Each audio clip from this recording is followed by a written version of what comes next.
Eliud Kalama of the ODM party got 19,699, and Amani Jeffo of the Power Party managed to get 4,502 votes. For the governorship position, Gideon Ngaro, this is his hometown, he managed to get 31,247 votes. Aisha Juma followed with 11,369 votes. George Kithi followed with 8,940 votes. For the women rep position, Juliet Gertrude Mayu emerged the winner with 23,133 votes. Zawadi followed with of the Power Party followed with 13,430 votes. Juliet of the UDA Party finished with 10,680 votes. I'm still waiting for the senatorship results as well as the member of county assembly results. This is the final constituency to table its results at the constituency Tallying Center. So, Kyoria, we have the results for the governorship position, and you can see that Gideon Ngaro is leading by around over 150,000. He is followed by Aisha Juma. It's a distant second. Also, the popularity of PA, as expected, has been zonated in some of the constituency and not throughout Kilifi County. ODM party has once again secured its win in Kilifi County, having a majority of the MCA position, the governorship, the senator, with 3 ODM member of parliament, that is Paul Katana, Harry Kombe, as well as Amina Mnyazi. In Ganze, Tungule emerged the winner of the Power Party, and in Rabai also Power Party also took the lead with Anthony Kenga. And the UDA Party managed to secure only 1 seat with Owen Bayer for the Kilifi North parliamentary seat. So as you can see, the ODM party has managed to secure its win once again. However, it may not be like 2017, but it's still with the popularity of the Power Party in place, it was proving as a challenge. However, they have managed to secure its win. So we are here at the County Tallying Center. We are waiting for Hussein Gure to receive the results at the constituency level, continue with its tallying, and expect that any moment from now he will announce the governorship, the senatorship, the women rep position, as well as the presidential results from Kilifi County. So this is day 5, and we are hoping that we are wrapping up Kyoria, and we are expecting that from here we will be proceeding to the Bomas as we await the final results of the presidential seat. So from Kilifi County, I hope I will be back with the Kilifi North results once I have them, and the final tally from our desk as received from the constituency tallying center, just to give you a perspective of who's leading, who's coming in second, and who is third. Unless you have a query, Kyoria, let me hand it back to you in studio. Fantastic job, a comprehensive one there. Nothing from my end. Hope to see you again, of course, when you tell us about the outcome in Kilifi North. Thank you very much for your time, Janae. Carissa, we're back in studio.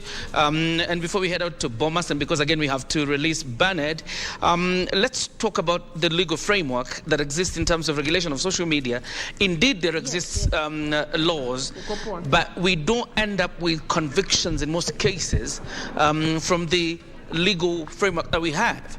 Is it that there is, what you would call not enough legal framework regulating social media, or it is because of enforcement? Yeah, so thank you so much for that question. And it always comes up every time that we have a session like this, I mean the election period.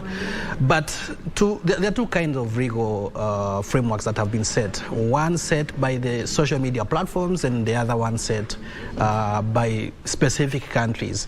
But I would say Kenya, there's a lot of freedom of expression, and that has not been thoroughly followed up What they usually do is that they mark certain people who are so influential. We have seen them following up with people like X Tiandela. They have been following up with people like Alai, Itumbi, Wahome Dhuku, and the rest. So they just mark a few, and then they keep on track on those, but not majorly someone seated somewhere in the up country, but majorly they mark a few and then they follow up with them and make sure that whatever they are posting is something that can be put in the court, and of course they can be prosecuted. But in the general public, not really, but sometimes by bad luck, of course, there are some that have been held accountable. I can give you an example. There was a case in a bus in Githurai, you remember, some years back, and someone shot a very uncomfortable kind of a video. That person was jailed. You see? So there are those things that are done because people have been doing it, but when you're caught, then it's up to you. So I would just say, the laws under the country, they are specific to certain people, or maybe a kind of a trending issue, and then it end up someone like going to the jail. But in terms of social media, they are neutral, or rather, it's a kind of a general law. But as I said before, that's not a human, or rather someone who flags down the post, kind of a bot. And even for advertising, for us who does advertising, there are some categories that you cannot advertise to. Like even politicians, you may not be able to promote. Some do, but you have to be very choosy with your words. Otherwise, the ad will be flagged down. That is to say, they are also following the legal framework.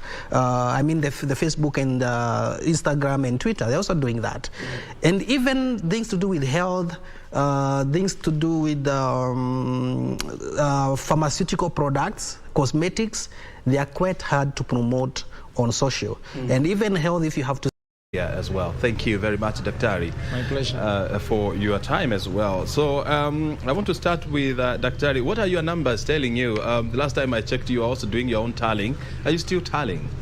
No, I think that we discovered that no one is going to request me to submit my results, because it starts from the polling station when the presiding officer gives his to the returning officer. The returning officer submits his to the National Presidential Returning Officer, who is Chebukati, and you can't see me in that value chain. So I stopped tallying because I discovered I was spending a lot of time on something which is not useful. So I'm just trying to follow everybody who is trying to find their fifth, whether they have the true note to the fifth or they have the false note to the fifth. Yes, no, remember that thing of the true note. Yes. So who has the true note? That's a big question, and that person is Chebukati. Very good. And, you know, right now, the question that is everybody is asking is your fifth thing? Okay. And yes. And now all of us are quiet and just waiting now for the man who has the final say. Were you tallying, by the way? No, I stopped tallying. You stopped tallying? What became of you? I actually didn't stop tallying. I did tally. You did not tally? Because Oh, you were not tempted? No, I wasn't. Because you see, from previous experiences, you really have to approach elections with logic. And see elections as an object that you see it as you look at it, you approach it logically. If you go into it emotionally and begin doing those tallings, you'll end up even tallying wrong figures and get excited or get dejected that you have either won or lost respectively. Then ultimately you get disappointed of yourself being a citizen of a country, or get excited of being a citizen of the country. So I did not tally the votes. I looked at the process of how the tallying process should be done and said, okay, the final person who will give the final results is Chebukati. So that is the person I'm waiting for. I only sometimes scroll into the social media and see what people are trying to do, and and say, and write and do some of those data, but I don't take them seriously. Yeah. So why have we been tallying, by the way? Why have we been tallying? Curiosity is very important, and I think that even if my brother Doc says he didn't tally, I'm sure even his head was trying to do some numbers, because you're like, who is likely to win? For example, you see some figures. Who has won in most of the counties?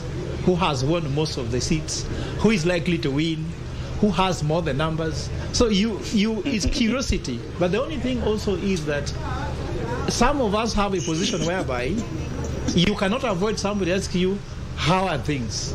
So let's, for example, you are a senior lecturer at JKWAT. People believe that a political analyst.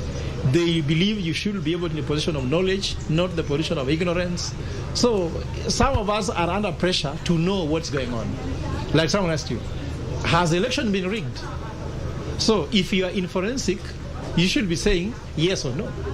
Is there a way this election can be rigged? So you could be asking this question. So you try to tally and see who is right. Sometimes what I've been doing is to falsify numbers. I've been doing falsification. Because I discovered there's the most powerful evidence you cannot give is called falsification evidence. Let me give you why this is important. There are two types of evidence: falsification evidence and confirmatory evidence.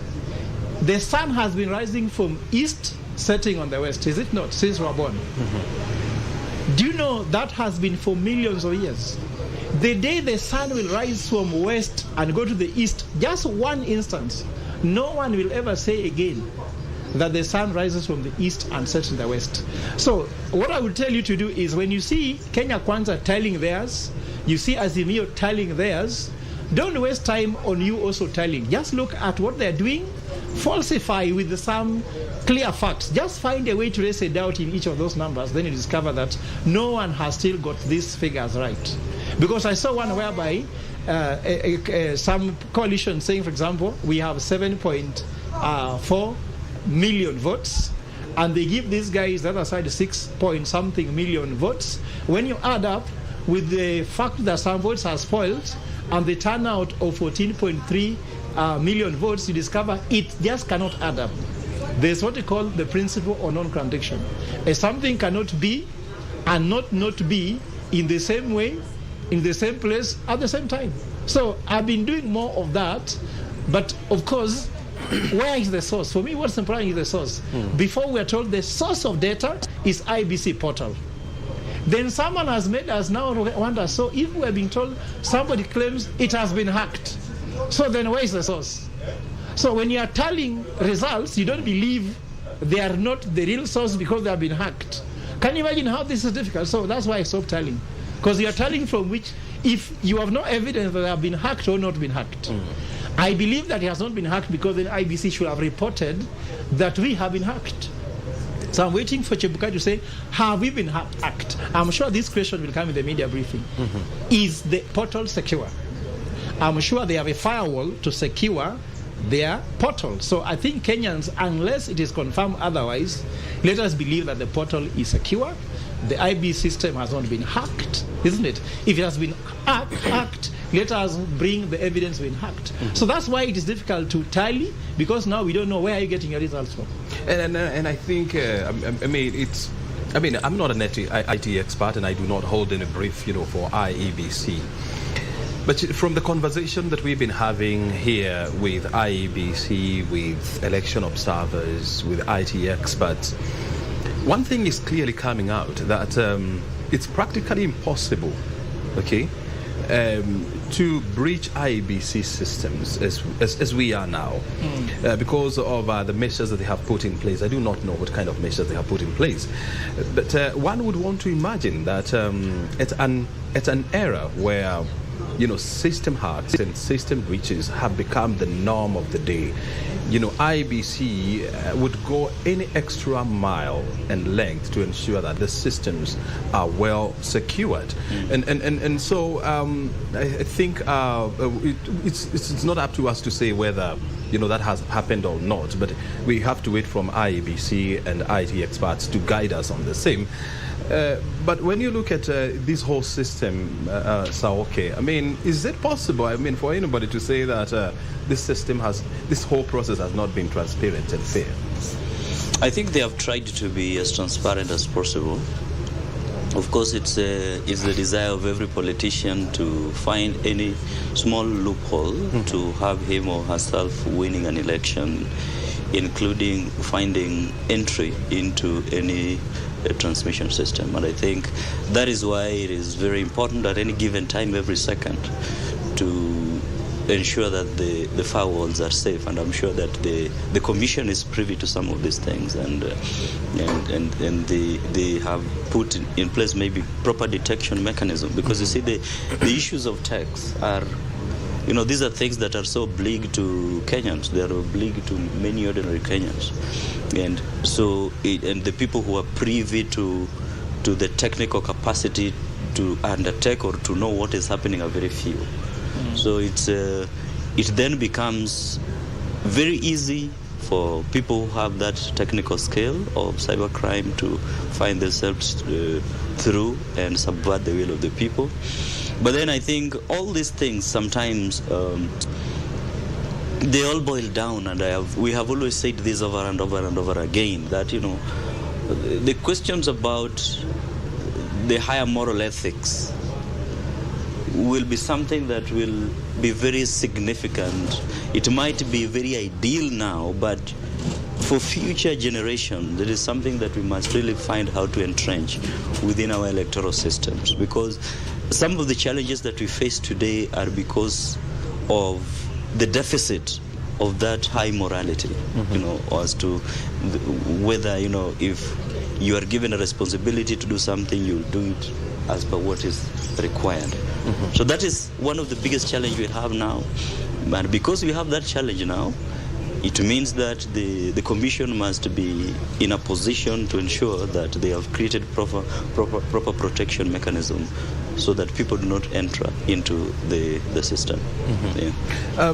From what you saw yesterday, Chebukati coming, and within 30 seconds or 45 seconds actually, he was through with his statement giving the country just one constituency. If we were to go by that, what do you think is likely to happen going forward? I think Kenyans are very hungry, not because of food, but they're hungry for results. And I saw some people saying that the economy is bad. I think the economy, as to the food on the table, is not an issue, because the hunger to know the results is higher, that we're not even noticing the hunger of the economy. So I guess that somebody said that if we have a few days to go now, we are almost getting to the 72? For 72 hours by evening since the poll closed. And that means 3 days. He has 4 more days to go. We have 291 constituencies to read. We have read one. How many forms should he be reading? Form 34B should he be reading per minute? We discovered that every 20 minutes he should be reading at least a constituency to make that number work. So if you look at it by time going, are we getting there? So those are the questions now we're asking. I know that these things can be done so that they can come with one form and maybe read like 100 at a go, probably. But I'm trying to say now he has to move at that pace so that we can get the results on time. But maybe to weigh into the discussion about the security system of Iebc, you know that the banking fraud in Kenya has been going up. Penetration of the banking system fraud has been going up. So if a banking system can be penetrated and can have security fraud, we do not know how Iebc is.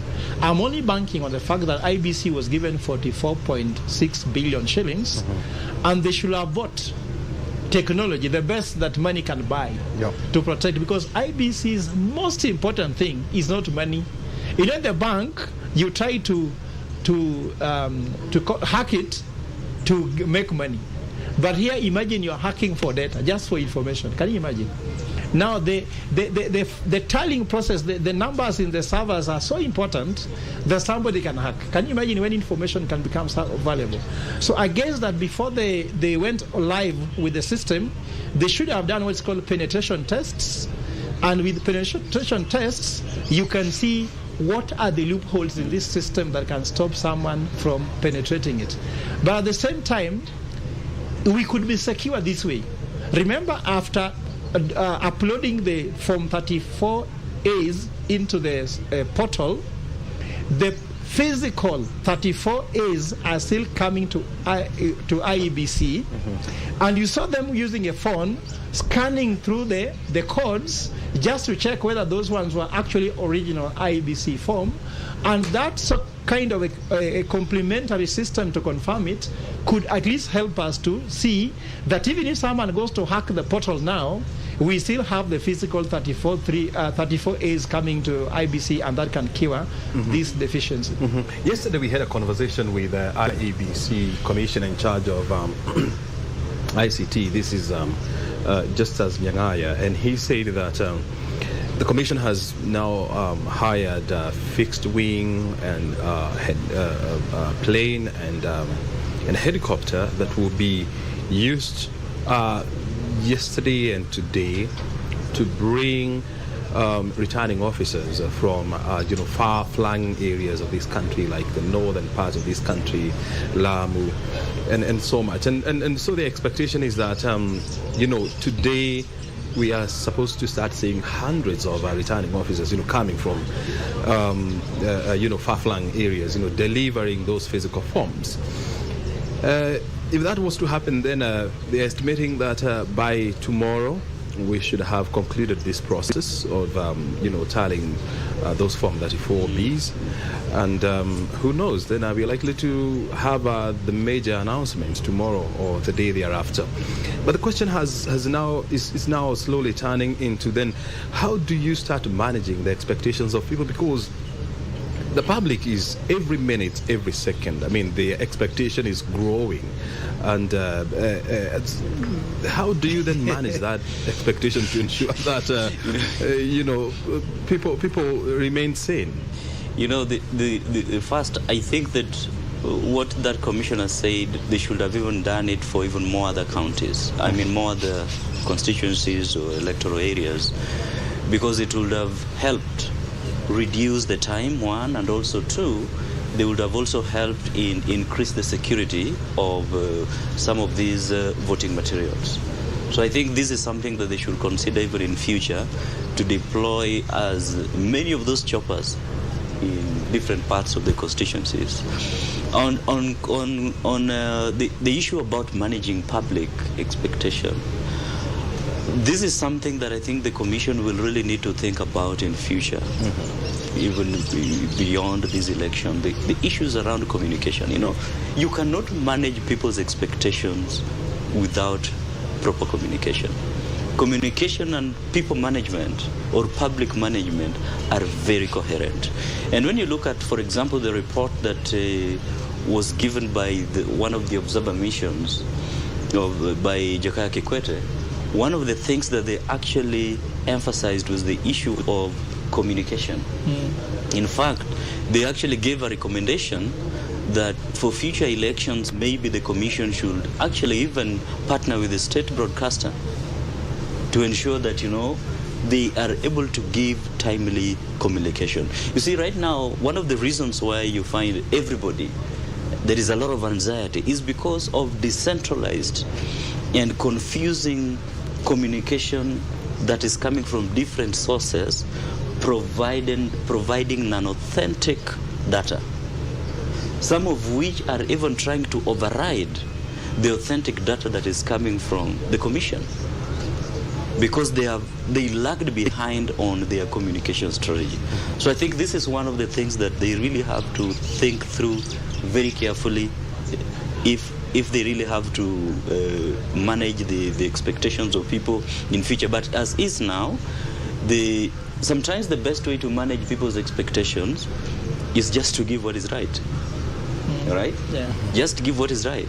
And when you give people what is right, there are people who are going to doubt that, and if they are doubting it, let them go and verify through the right procedure. And when they verify through the right procedure and find it is right, you'll be vindicated. Yeah, for my take is that most important is, let's look at running election as a project.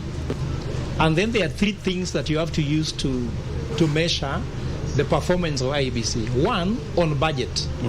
Budget is 44.6 billion shillings.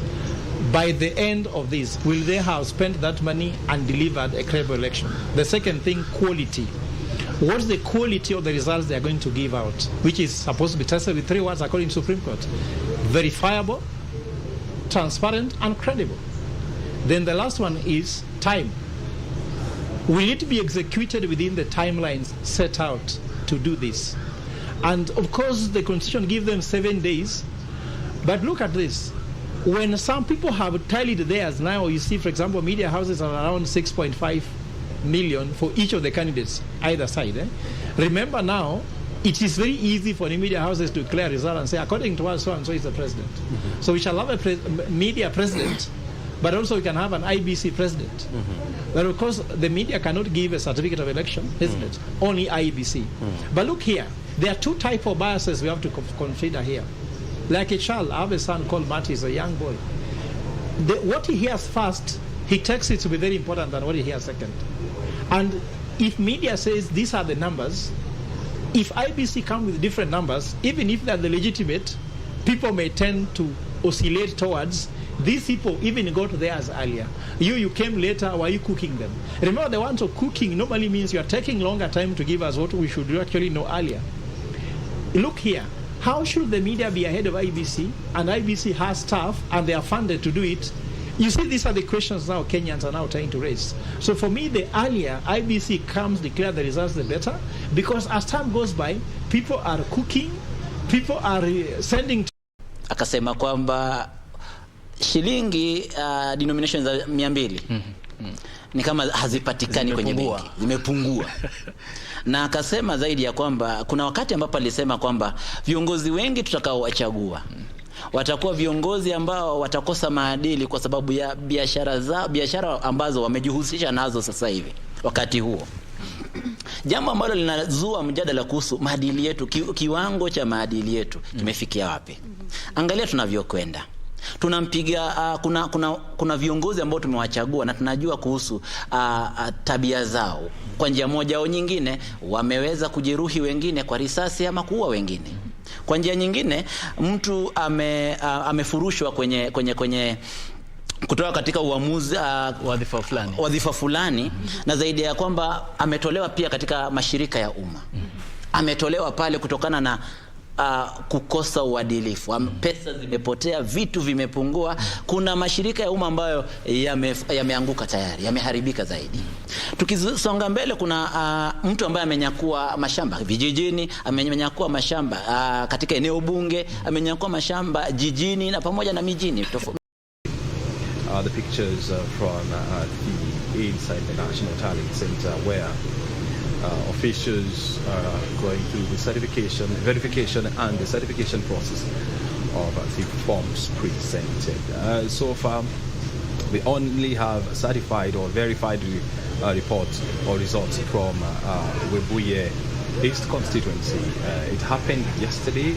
It's around 6 p.m. and the numbers were given by Iebc Chair Wafula Chebukati, who is the presidential returning officer for Iebc.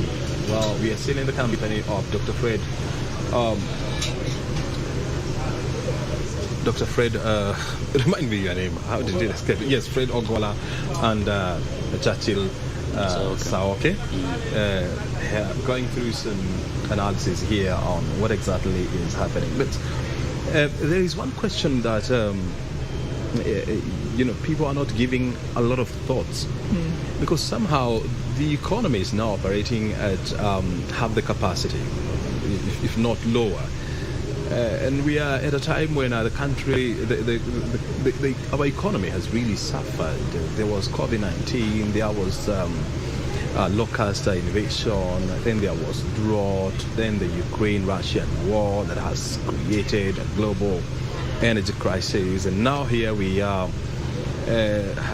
So many people are not going to work, schools are closed.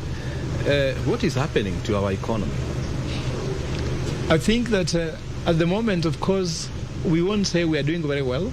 I told you last time that Treasury has suspended business indefinitely. There is some sort of, if you like, a period when not much can be expected, because now you can't expect Treasury to go and make a decision on how they're going to deal with it. I mean, on your screen you can see the Iebc chair is finally in the hall. and you can see he's sandwiched between one of these commissioners and the vice chair, that is Juliana Cherrero. And so anytime from now, we should be going inside there to listen in to whether Chebukati has new numbers, and if yes, what are the numbers saying, and other issues that he is expected to respond to from members of the press. So please continue. Yeah, so actually, as you said, we don't want to hear anything but numbers. Telling us that things are working well, we don't want to hear. We want to see the numbers, so we hope that you'll give us these numbers. But in the meantime, as I said, this is a time when not much can happen. You can't tell Uhuru Kenyatta do anything because he has entered a period we call temporary incumbency. Also, we don't expect a lot of business to happen at the Treasury, because then people can say, when Uhuru Kenyatta was under this situation, that and that happened. So you hear these things that when you are away. So we don't want to hear that when you are away. So people are not working. People are consuming, of course. No one has stopped having lunch, breakfast, or dinner because there's election, but they're not going work because there's election. So when you're consuming and you're not generating, you can say we are moving towards negative. And that's why the impatience is coming in. And I think that it's a sacrifice every country makes at any given time. Like, for example, in the US last election, even people had to cordon the streets to protect the streets if somebody may want to break into a shop. So it is a cycle that everybody goes through. America does it every 4 years. Kenyans are now doing it every 5 years. Some countries do it every 7 years, for example, Rwanda. So it's something which is a necessary evil. Go through it like China. Well, I mean, they are very lucky. And that's why some will say maybe you just need that system to work. Nevertheless, they also have their own issues that they deal with. In China, freedom is not something you can just talk about. For example, if you go to China, you can't call on WhatsApp. You may never access Facebook. So there is what they pay for and there's what they get. So that is a very teething issue. But if you ask me, what should we be doing? As I told you, read a book, take a walk, do research, not researching for results, but do research. Do the things you can do when you don't have to be in your station. For example, I am here analyst. When I'm not on TV, I have my laptop in the car. I go there, I can answer some emails. There's something I need to read. Very good. And now, as you can see, time now that we've been waiting for is Iebc Chair Wafula Chebukati, and now let's listen in.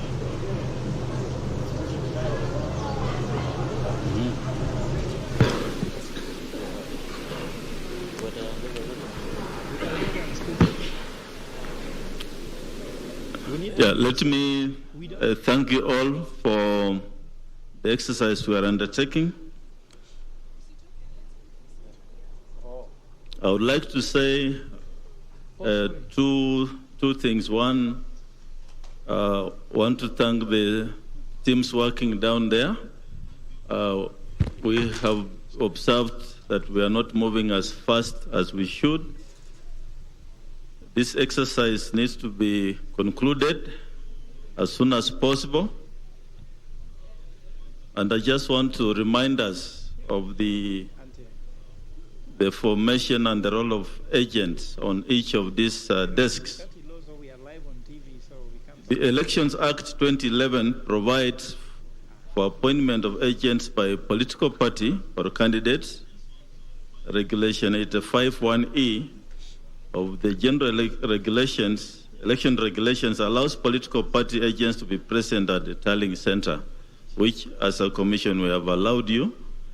Indeed, the announcement of results at the tallying center is done in the presence of agents as governed by Regulation 76 and 87 of the election general regulations. While the commission acknowledges that election agents are an important component of an election, we must, however, understand the specific role of agents at the National Tallying Center. And this was made clear by the Supreme Court, which pronounced itself on legal and public standing of party agents at the National Tallying Center, where it observed that the role is restricted to the observation of the tallying process and signing of relevant statutory forms. In this respect, agents are not part of the receiving teams. However, the statutory forms are available to them to verify that the results received by them from their polling stations agents mirror those received by the commission at the tallying center. So the agents will look at the copies of the forms and confirm that the results or the forms are similar to what you received from the polling stations and confirmed by your agents at the constituency tallying centers. So we advise that agents in this exercise cannot proceed in the manner which we are proceeding, as if we are doing a forensic audit.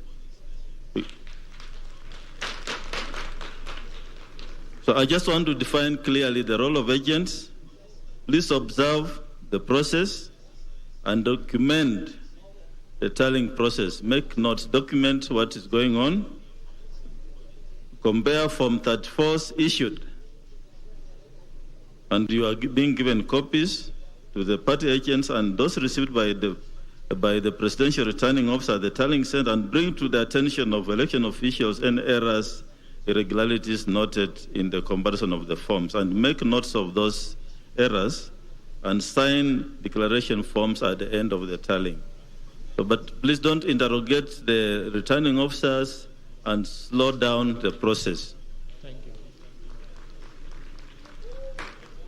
If we do that, then we shall not be able to finish this exercise. So agents, play a role, observe, make notes, and then let the process move on. And we expect that we shall have a few more desks to make 7. I'm directing that each desk should not take more than 15 minutes per returning officer. So those who, and perhaps I was here the whole of last night until this morning. I observed a few incidents of disruption of the process. Please restrain yourselves from disrupting this national exercise.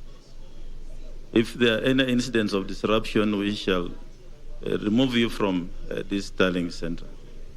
So please restrain yourselves from disrupting the process. If you have any concerns, make note of the concerns and raise them with me. Do not disrupt the teams that are carrying out this exercise. To the returning officers who are sitting patiently waiting to be served, please arrange your papers. Don't come with their incomplete or disarranged papers, because if you come with their documents not arranged, you're also going to waste time at the clearance desk. Put your papers in order. We have over 130 returning officers in the house. They need to be cleared so they go back to their stations. We have a few results which we want to announce. Ndia constituency in Kirinyaga,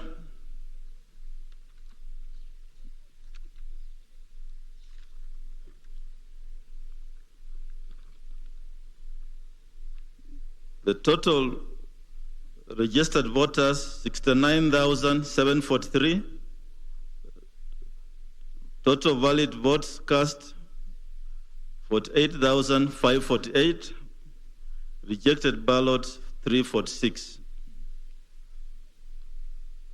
Odinga Raila 6,872.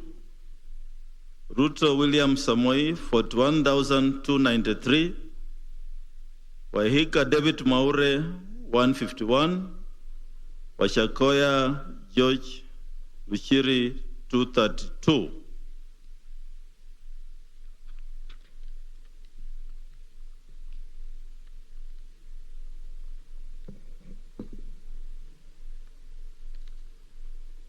Katundu South in Kiambu County, Katundu South constituency in Kiambu. This is the result. Registered voters 79,860. Total votes cast 54,536. Rejected ballots 475. Odinga Raila 12,290. Ruto William Samoei, 41,712. Waihika David Maure, 223. Wachakoya George Luchiri, 311.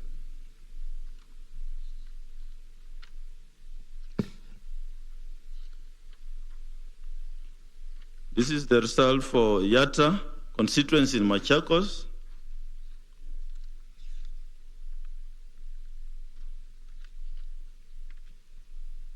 The number of registered voters, 82,446. Rejected, the number of votes cast, 49,062. Rejected ballots, 402.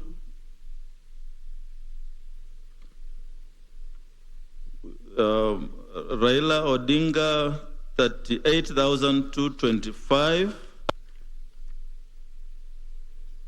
William Samoei, Ruto, 10,391. Waihika David Maure, 121. And Wachakoya George Luchiri, 325. Then we have Aina Bugoi constituency in Uasin Gishu. The number of registered voters is 62,611. Votes cast, 44,102. Rejected ballots, 265. Odinga Raila, 8,620. Ruto William Samoei, 35,401. Waihika David Maure, 51. Wachakoya George Luchiri, 90. We are processing the rest of the results we have received, and we shall continue announcing. Perhaps the chief agents, if you are here, we can give you some 15 minutes break with your teams. Maybe you can consult on the remarks I've made and come back for us to proceed with the process. We can take a 15 minutes break. Thank you.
Briefing of the day and giving the second set of results after giving yesterday's numbers. So far, he has given us the results for 4 constituencies that the numbers have been certified, verified and certified. Starting with Ndiye constituency, where the total number of registered voters was captured at 69,743. Total cast was 54,000. Total cast was just a minute here. 48,548. the number of rejected votes was captured at 346. Raila Odinga got 6,872 votes. William Ruto managed to garner 41,293. Wahiga Mwaure 151, while Wajakoya George secured 232. We have also been given the numbers for Gatundu constituency. This is Gatundu South. The total number of registered voter is 79,860.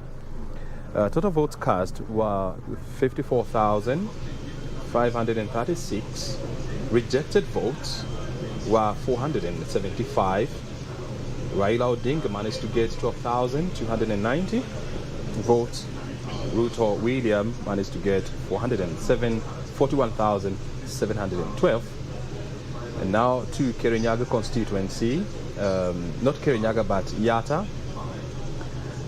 in Machakos constituency, where the number of registered voters was captured at 82,446,000, and Raila managed to get 49,062,000 votes. Rejected, let me get this right. The number of registered voter in Yatta constituency is captured at 82,446,000. Total votes cast was captured at 49,062 votes. Rejected votes were 402. Raila Odinga managed to get 38,225, while William Ruto Samoei managed 10,391, with Wahiga Mwaure getting 121, while Wajakoya George secured 355 votes. Now to the constituency of Iebc, 62,000 votes, 633 were the registered number of voters. 44,102 are the votes that were cast on 8th of August. 265 were the number of rejected votes. Raila Odinga managed to get 36,000. Let me get you the numbers. 38,225. William Ruto got 10,391. Wahiga Mwaure 121, while George Wajakoya managed to get how many votes? Managed to get 325. That is Yatta constituency. And in the constituency of Iebc, the total number of registered voters stood at 52,611. Total number of votes cast was captured at 44,112. Rejected votes was 265, and Raila Odinga managed to get 8,620 votes. William Samoei Ruto secured 35,401, while Wahiga Mwaure managed to get 51 votes, and Wajakoya George 90 votes. This brings to total to 5 the number of constituencies so far cast, and it means that we still have 285 constituencies remaining, while Iebc Chair Wafula Chebukati has bemoaned the fact that the verification process is taking too long, and he's blaming these on party agents who are taking more time than expected to verify the numbers. And of course, he has actually directed that each constituency to take about 15 seconds. And when you 15 minutes, sorry. And bearing in mind that there are 285 constituencies that are yet to bring in their results or their forms, it means that we are going to take about how many? 69 hours. 69 hours, right. Yeah, so 69 hours, if we were to use an average of 15 minutes, that take us to when? This will be like another 3 days, but of course, he said maximum, so the verification should actually take a shorter period of time, because we believe you cannot verify what you have no evidence about. So each of the agents of the presidential candidate should have theirs. For example, and there you have it in your hands. You look here, you have it in your hands. And he's directed something very interesting. Don't question or interrogate the returning officer. Not where there's an error. Then we're using that error, then you can use the right channel to address it. Because the issue was yesterday, for around 2 hours, when one of the agents raised an issue, the process was delayed by 2 hours of the verification. So he's avoiding that, because if you're losing 2 hours every time we come from every constituency returning officer, then we could be talking about a month. Actually, he said we may not finish. He didn't even say we may finish late. We may not finish. Yes, if we continue with this trend. Yes, yes. You have seen the numbers, and what do you make of them? I mean, the numbers aren't bad. I mean, when you look at some of these, like for example, you see India, which was quite a stronghold of UDA. He's garnering. This was of course expected. UDA gathering 41,293 votes, and Azimio getting around 6,000 and something votes. The interesting thing that I see in all these figures is the representativeness in terms of how each and every candidate is getting votes. I mean, even Mwaure he's gotten votes, and Wajakoya, people thought that Wajakoya is not going to get anything. So people took him as a joker, and he appears to be actually getting consistently number of votes from all these constituencies.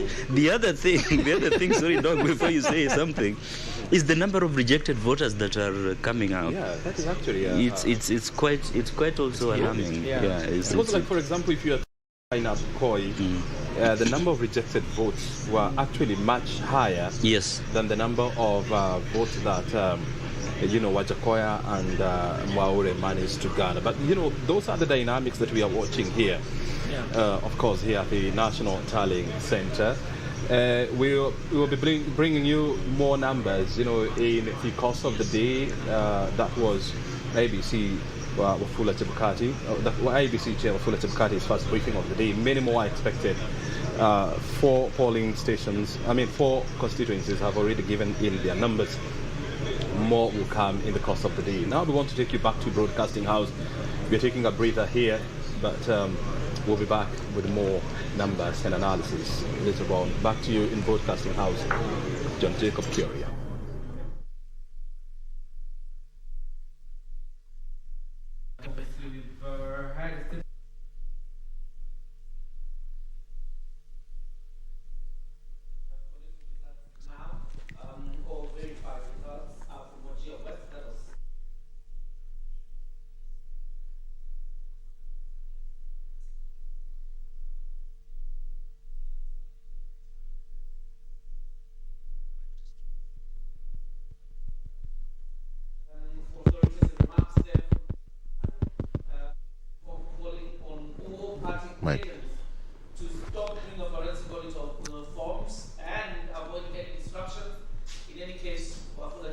All right. Curia, I'm told your microphone has somebody has stepped on your wire, but let it be fixed shortly. All right. You'll come back to that point and just give clarification once that is done. All right. So again, just a quick recap. Earlier on, we saw Kimilili Member of Parliament, Didimas Baraza, already has surrendered to the Kimilili police station. And according to what he said that his bodyguard was attacked on that fateful day. And he said that he was in a coma for 3 days. And the same day, he also survived an assassination attempt. Right now, he is at the Kimilili police station where he is going to record a statement. While that was happening, we've also seen now that's Governor-elect James Aggrey Orengo declared winner of the gubernatorial seat, Siaya County. He's already given his acceptance speech there, beating Engineer Nicholas Gumbo of UDM. So Orengo so far has been declared winner of the Siaya gubernatorial seat. Again, from Chebukati, chair of the Iebc, he's tried to express his displeasure by the speed at which everything is going. He said that it's rather slow, as contrary to what is expected. And he said that the process, he made a comparison that it seems that most of the party agents are making the process to look like a forensic audit rather than verification of the voting materials. So he's saying that there were some cases of disruption yesterday evening and some part of the night, something that he's completely condemned to this particular point. So far, that is the information that we have as at now. Curio. All right, that's how things look like at this point. He's talked about, adding more desks to the tallying exercise, or rather the verification exercise, but says each returning officer will take 15 minutes. Anything beyond 15 minutes at this point, Chebukati will not allow it. Says he will not allow disruptions. If anything, he will kick those who bring disruptions out. He has powers to do so because the interest is to expedite the process. So the results you see, there will be update obviously from Wajir West that was announced yesterday after verification. Ndia has been announced today, as well as Gatundu South, in Kiambu, Yatta, in Machakos, as well as Iebc in Uasin Gishu, and those results will be displaying on your screen. So far are the verified results from Wajir West, Ndia, Gatundu South, Yatta, and Iebc. That makes 5 constituencies, Jane, that have verified their results. Absolutely, and at the end of the day, much as every media house had its own version of results, at the end of the day, Iebc has the final say. So far, the figures that they give out are the final and verified numbers and names. So we keep on awaiting what more the Iebc has to say. But this far, we still continue with Kenya Decides 2022. Victor. All right, so Wakili Kevin Katisha, before we literally probably can give your final remarks, but you've heard what Chebukati said. That is something we talked about here in the morning. The speed at which, and what if the grace period is not met? And this is something that is now worrying the chair. Yes. Yeah. Victor, the chair had to take control of the entire exercise because he is the one responsible for the tallying and declaration of the results. Yes. And if he doesn't take control, then it means the entire process will be interfered with and slowed down. And remember we discussed about the need for Iebc to add more officials. Yes. And you have heard him say we'll add more extra 7 desks, which I think will help. But the issue of the agents, which he said categorically, and I agree with him. He's a senior advocate, and he quoted the regulations very well. The role of the agent is not to interrogate the Form 34B. The role of the agent is just to confirm that 34A and B they are matching. The interrogation part was supposed to be done at the polling station. on the issue of whether a vote is valid, yes, is supposed to be rejected, is supposed to be stray. All those issues were supposed to be done at the polling station. At the tallying center is a matter of verifying. So the agents should the agents at the tallying center should not really interfere with the process and slow down the process. Yeah. So I think the chair is right. But however, where there are good concerns by the agents, those concerns must be addressed. But remember, Victor, in Form 34C, yes, which now will be signed by the Chebukati, the presidential returning officer, the agents for the candidates will have a chance to sign and give any reservations, in case they have any reservations. Then now, if somebody's reservations were not addressed by the returning officer, they can move to court, and those issues will be addressed at that point. But at the point of tallying, the whole idea is just to verify and announce. And that's why he's talked about it's like a forensic audit. Exactly, because now what happens at Bomas, Victor, the RO for each constituency will come with the forms. The forms will be verified by now the officials at Bomas in the presence of the agents for each candidate. So now if they take, and I think he gave even timelines of 15 minutes, because if you take more than 1 hour, and remember, Victor, we are now at 695, only 695 forms have been verified, and we have other 40,000 remaining. So it will take us a whole 2-3 months. So I think I agree with the chair. However, the entire process should be transparent. Let the agents be given a chance. I think he should also address the issue of the candidates being allowed to swap agents, whereby they can have maybe 5 agents, for example, who can be alternating. That is an issue which the chair should also be able to address. All right. Yes. Curio.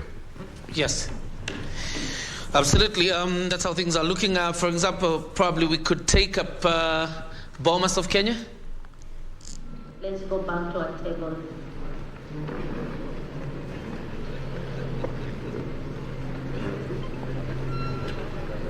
I have 2 announcements, 2 constituencies. From 1, Uasin Gishu County, Moiben constituency. Registered voters in the constituency, 77,877. Total valid votes, 56,502.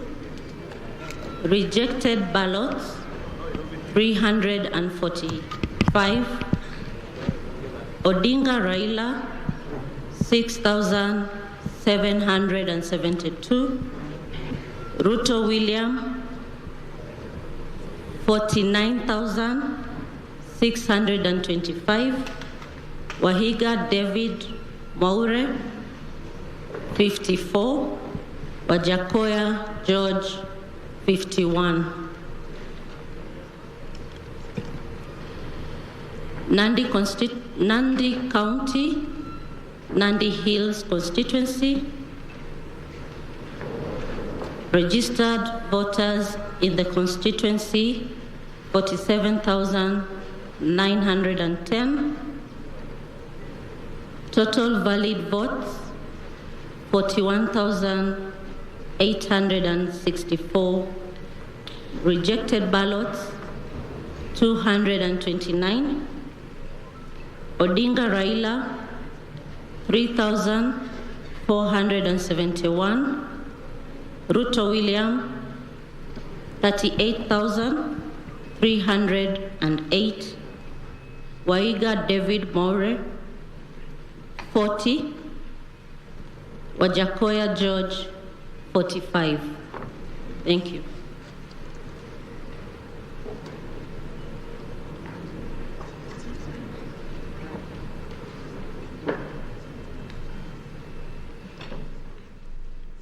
Right.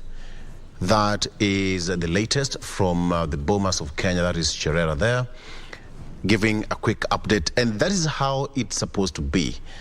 Every time they have a verification, they update the media. And that is why now the chair says that they need to move with speed so that they can beat the timeline given by the Independent Electoral and Boundaries Commission. Katisia, I'll just give you a minute to give your final remarks. Then we head to the next. Thank you, Victor and Korea.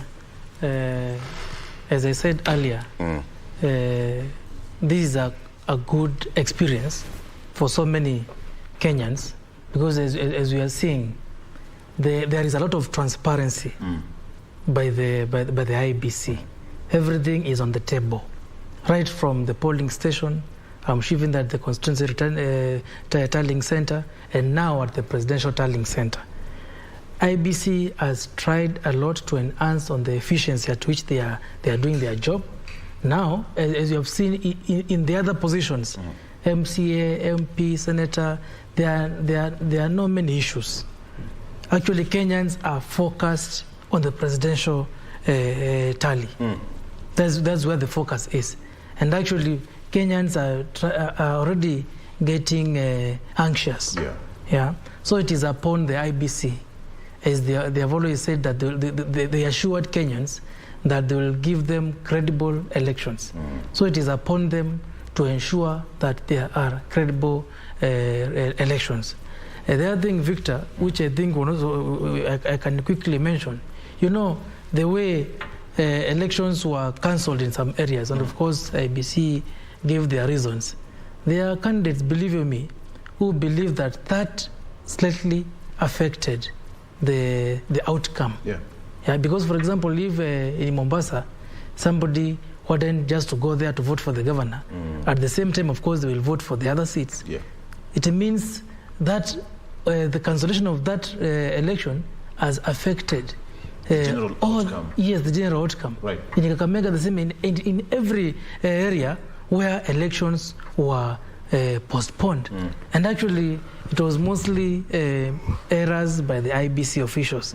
Because if, for example, in a place called Kitui Rural constituency in Kitui County, the papers which were there were supposed to be the ones I don't know whether it's Sotik, and then the Sotik ballot papers were there. So now that election on the last minute had to be cancelled. I think that affected the candidates. So I think as they move forward, Iebc should try to avoid such mistakes, because they affect the general outcome, and they also affect the candidates who are involved. So the question will be, what remedy is available to these candidates? Because if the election is postponed on the last minute, it will affect them. So generally, Victor, I think everything is okay. Let's hope for the best. Let Kenyans be calm. I believe we shall know the winner.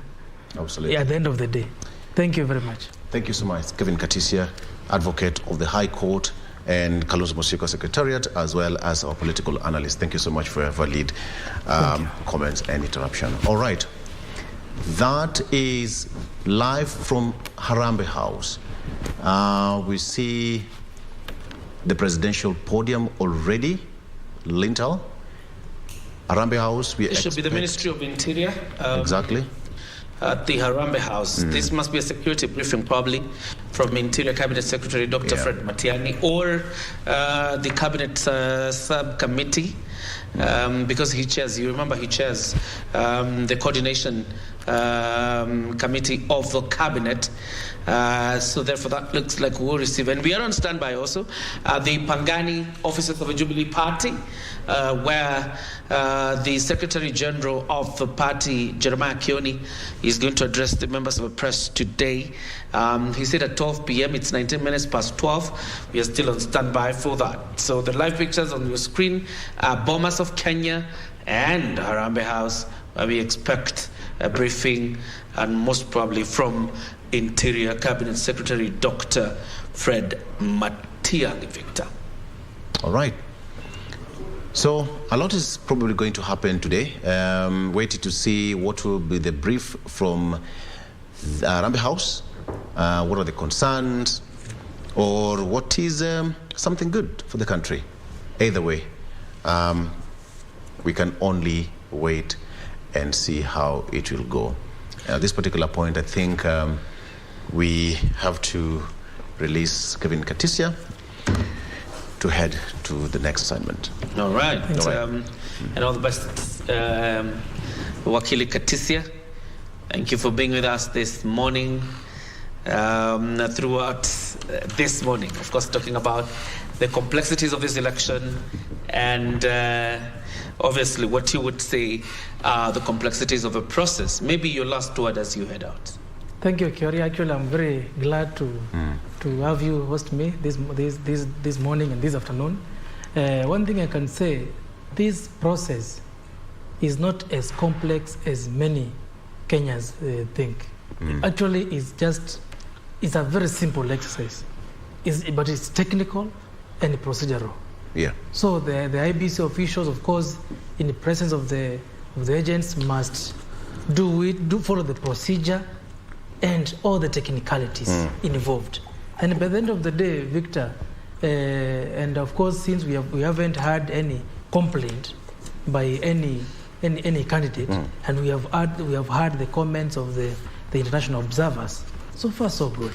Kenyans should just relax. I know they are anxious. Yeah. Believe you me, the way the two top contenders are neck to neck, their supporters are. They don't know how to react. But maybe I can plead with my fellow Kenyans to ensure that we remain peaceful. Whether it is Raila or Ruto, our country must move on. Yeah. One of them will become our president, and we must move on. That is the meaning of democracy. Yeah, it doesn't matter whether you do not like so and so. So long as somebody is elected by the majority, which is the law, we must move on. Yeah. And Victor, maybe perhaps we can be alive to the reality of the issue of maybe, I don't know whether any of them will attend the 50% plus one, all those issues. So we are hoping that, and of course, we hope that the winner will attend 50% plus one, because now going for a runoff, there's an extra expense on the country, and also the anxiety will continue. Yeah. So let's hope for the best, and I believe the best candidate will take the day. Absolutely. So Victor and Kioria, thank you very much for having me. Maybe before you go, you can tell us very quickly, have you been able to speak to His Excellency Kalonzo Musyoka? What does he think about this process so far? I can't comment on that, Kioria. Yeah, for obvious reasons. Since, of course, you remember when we began, we said it is advisable for all candidates and the key players to remain silent. All right. And wait for the outcome. Fair enough. Yes. Fair enough. Thank you very much. Fair enough. Yes. Thank you very much, Wakili Mutisia. Been with us since morning, obviously looking at the things as they pan out in this election. Quite some addition to the candidates have been declared winners, and Jen will be taking us through some of those. Maybe probably, Jen, if you have them, you can tell us who and who is winning where. Absolutely. Just to take a step back from the governors that were named officially by the IEBC, and this was verified information. The number standing at 9 so far in West Pokot. We have Simon Kachapin under a UDA ticket with 86,476 votes.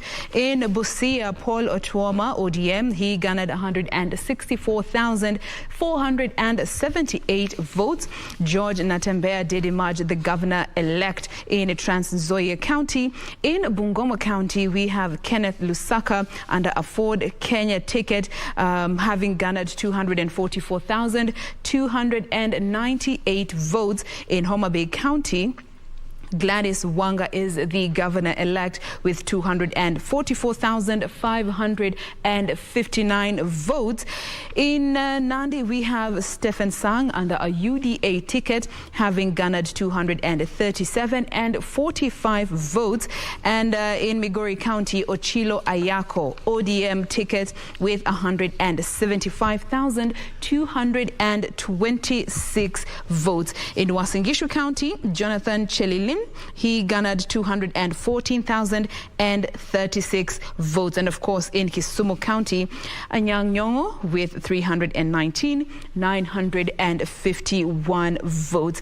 In regards to the senators that have already been named, in West Pokot we have Julius Murgor, who garnered 72,240 votes under a UDA ticket. In Trans Nzoia, Alan Chesang with 123,793 votes, again under the UDA party. In Busia, Okia Omtata, 171,681 votes under the ODM flag. In Homa Bay, Moses Kajwang, 353,882 under ODM party as well. And in Kisumu, Tom Ojenda with 121 votes.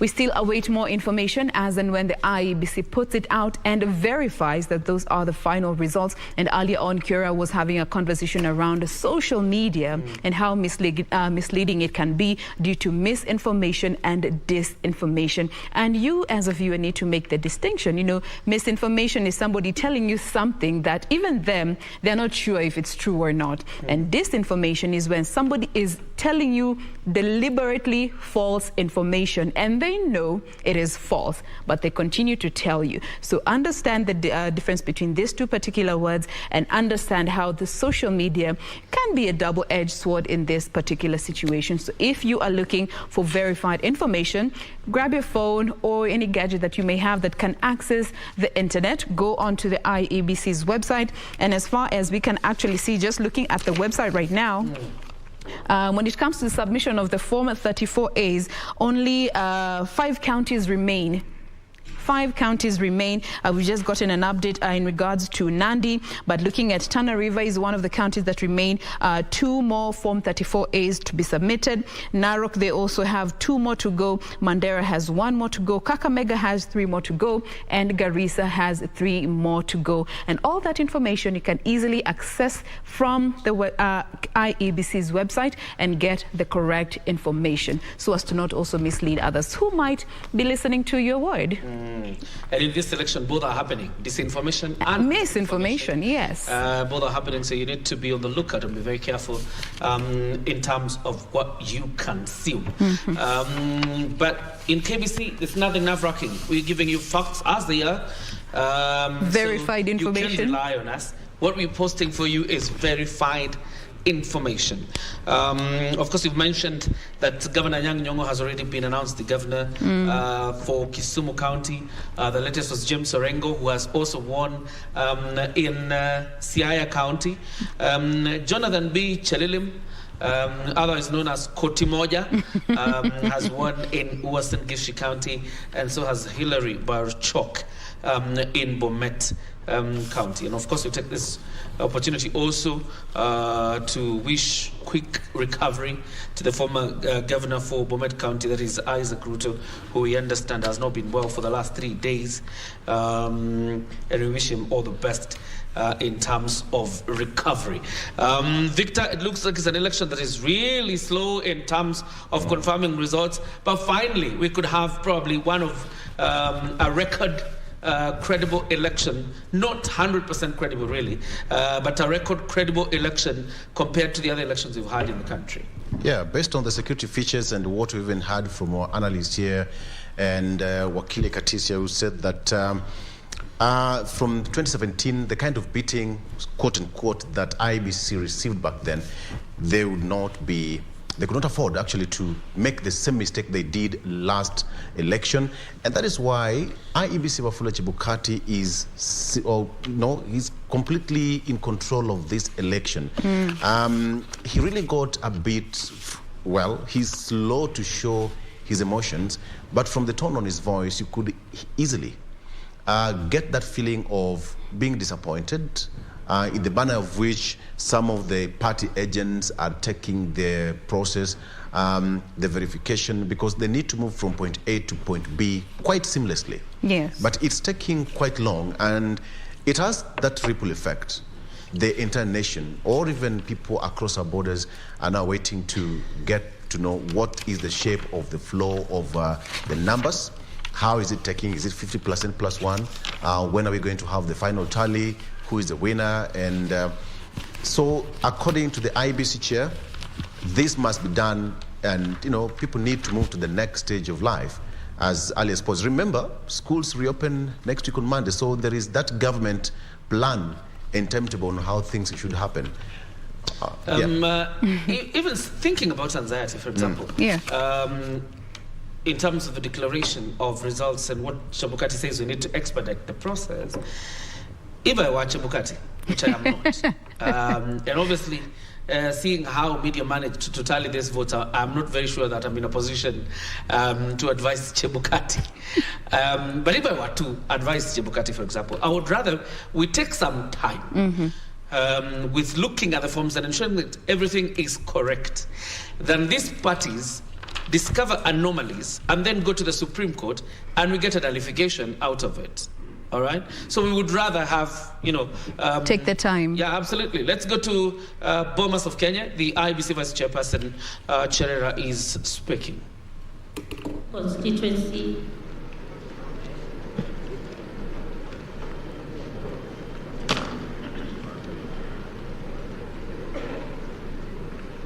Registered voters, 95,645 and 54, Registered voters, 95,654. Total valid votes, 60,743. Rejected ballot, 609. Odinga Raila, 20,997. Ruto William Samoe, 39,225. Wahiga David Maure, 246. Wajakoya George, 275.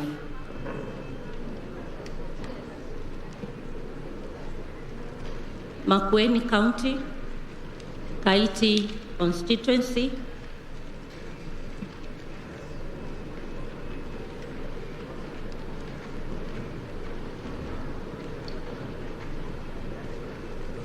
total voters in the constituency, 65,188.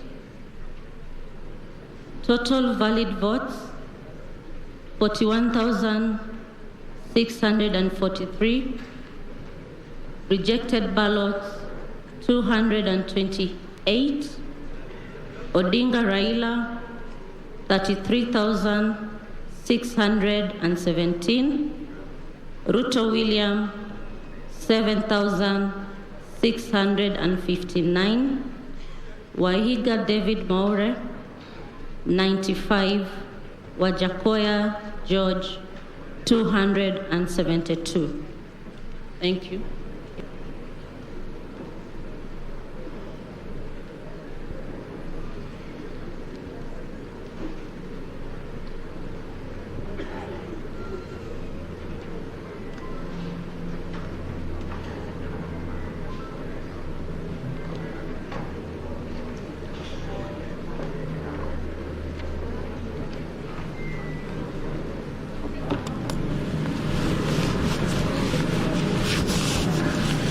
All right, you have results there from two constituencies, and of course that tells you that we continue to sail through. That makes like about 9 counties, if I'm not wrong.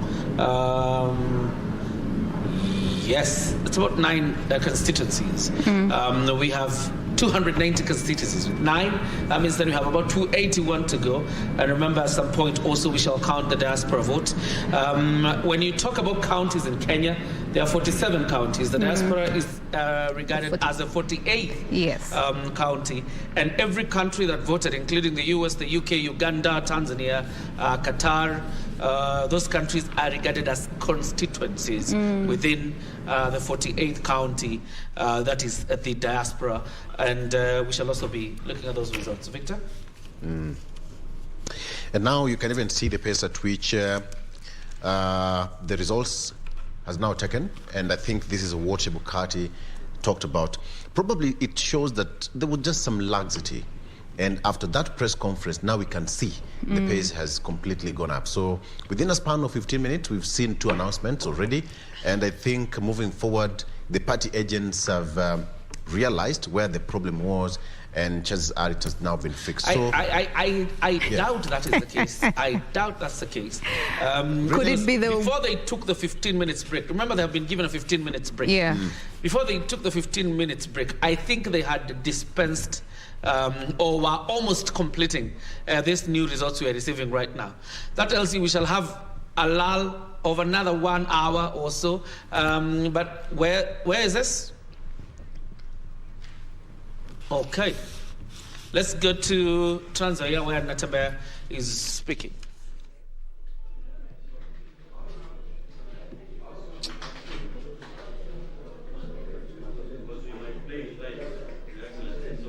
Manu, you're Mulango, Manu. Please.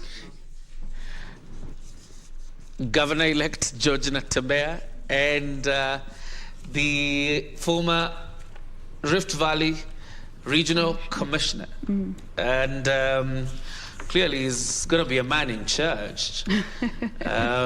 Even when he has won, you can see the seriousness with which his face appears. But in any case, Jenna was saying, looking at the fact that they have been given a 15 minutes break by Chebukati during that announcement, I would imagine they didn't take it almost immediately if there was something they were clearing up with. So they have cleared up with these constituencies and then handed over to the commission, obviously for announcement. So if they take the 15 minutes break as instructed by Chebukati, it looks like we'll have a lull of another probably 1 hour or 30 minutes before we can get results from other constituencies. But let's give them the benefit of doubt. Let them prove us wrong, because I mean, judging, and it's rightfully so as you're speaking, from what we have seen so far, from history, and you know, if history is anything to go by, it is meant to help you make a projection. Now we can go to Natembeya? Yes. All right. We fight all the challenges that have been tabled this county for the longest time, including very high levels of poverty, food insecurity, poor infrastructure, lack of health services, amongst many other challenges. There is a and that possibly caused disunity among the communities living in Trans Nzoia County. How do you propose to bring these people who had diverse political opinions together in moving forward the county of Trans Nzoia? My rallying call, even during campaigns, has always been to ensure that we have unity in this country. For the longest time, many communities have felt excluded from government.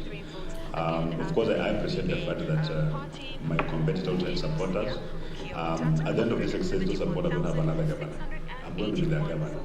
And therefore, I'm going to ensure that we include everybody in the government we're going to form, so that nobody feels excluded.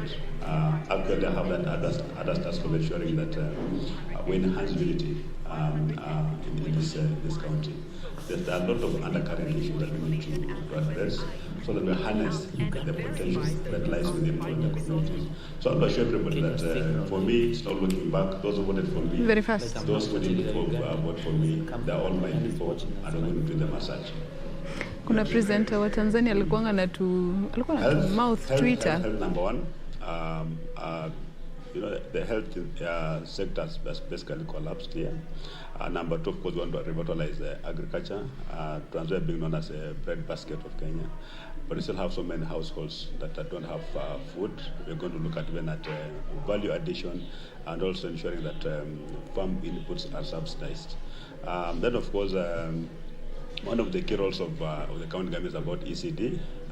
We want to ensure that we have proper infrastructure, employ teachers on permanent and pensionable terms, so that our kids, young kids, can also learn in a very good environment. Then, of course, generally improving even our town. Kitale is almost like a dead place. We want to revitalize it, provide good and conducive environment, even for investors to come in. Those are the very, very quick ways that we're going to embark, and people start seeing results within the first 90 days. During this campaign period, we saw a lot of tension, even in terms of the outcome and which delayed the announcement of the results. Then now there is this position of the president, and it's as well causing a lot of chaos. What is your call to the residents of Trans Nzoia? I want them to maintain peace. Whoever wins at the national level is still a Kenyan. is our son. We just need to appreciate that. And that democracy is a competitive process. We must have winners and losers. It's for the winners to embrace those who have lost. I want our people in transfer to focus more on our county and not what's happening at the national level, so I don't have unnecessary tension. Of course, during the campaign, the governor-elect for Trans Nzoia County, that is George Natembeya, elected on a DAP Kenya Party, a DAP Kenya Party. That is the new governor for Trans Nzoia County. Of course, fielding questions there from journalists regarding his win. We shall keep shuffling between studio, the field, and the Bomas of Kenya, which is the nerve center of the elections. And the National Tallying Center of the presidential election. But Victor was saying, if I were Chebukati, for example, I think I would allow the agents of presidential candidates who have any doubt about any form to deal with it first, so that you eliminate the possibility of them going to the Supreme Court and having a nullification. Because you would rather deal with any doubts in this form at this point, rather than say, no forensic audits. Oh Lord, we're going back to Bomas. County, Aldai constituency,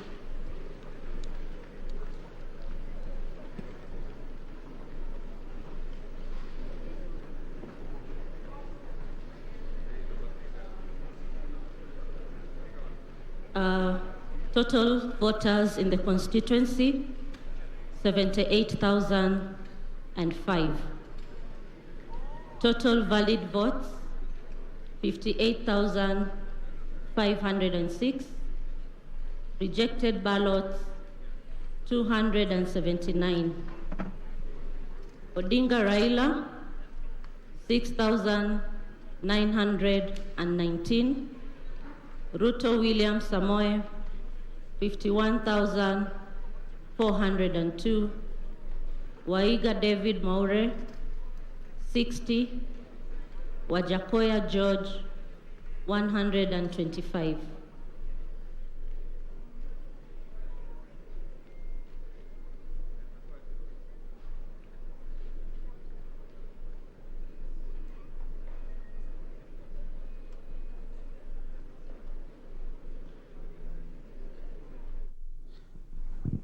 All right, I think that's the last result from Bomas of Kenya, maybe probably until an hour or so. That's the Bomas of Kenya. And before again we returned to Bomas, that's that small issue. Yes. Talking about, about dispensing with the results. Victor, instead of having, them going with the doubts and forms that may have discrepancies, and then they're taken to the Supreme Court as evidence of irregularities, and then you have a nullification. But do you think we will get to that time where there won't be anyone who will not file a petition post the election results? There will always be a petition. The problem is, much as all this, if you breathe life to a petition, for example, through non-clearance of these doubts around the results, you're breathing life to that petition. But dealing with it and ensuring that probably everybody is satisfied before announcing the results, which may not happen in 2 hours, obviously.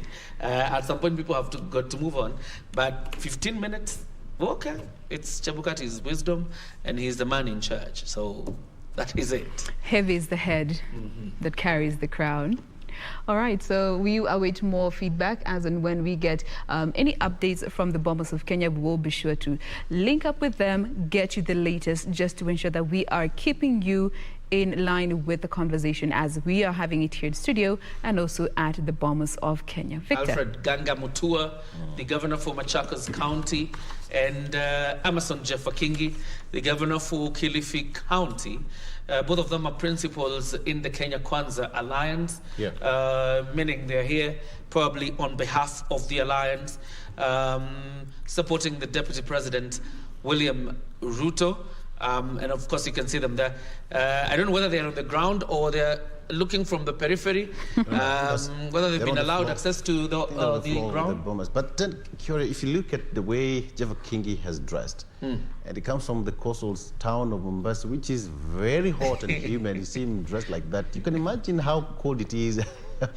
And the Bomas of Kenya. Okay, two things. Yes. The general weather in Nairobi, and now the general environment inside the Uchaguzi hall. Yeah. You can imagine, first of all, Nairobi is cold. Yes. Bomas is colder. Following the results we have been seeing for the last 2 days, and what we are seeing again today, the mood is hot. In Bomas, it's getting hotter.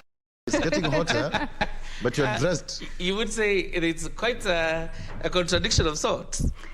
It's cold. Bomas generally is cold. It's around Karen, and it's in between, some kind of a forest, and you're also enclosed in that environment. You have pressure. Can I say the pressure has dropped or has gone so high? Because for you to dress like that, it means that... I don't think the pressure has dropped, because when you consider how many Kenyans are outside running about their business, going about their day activities, the number is quite low. So many Kenyans are at home, glued to their TVs, waiting for these updates. And most of them are just waiting for the results to be named, and especially that of the president, so that they feel like, okay, now we can go back to normal, But for now, pressure on IEBC to actually ensure that they deliver the credible and transparent election that they promised Kenyans.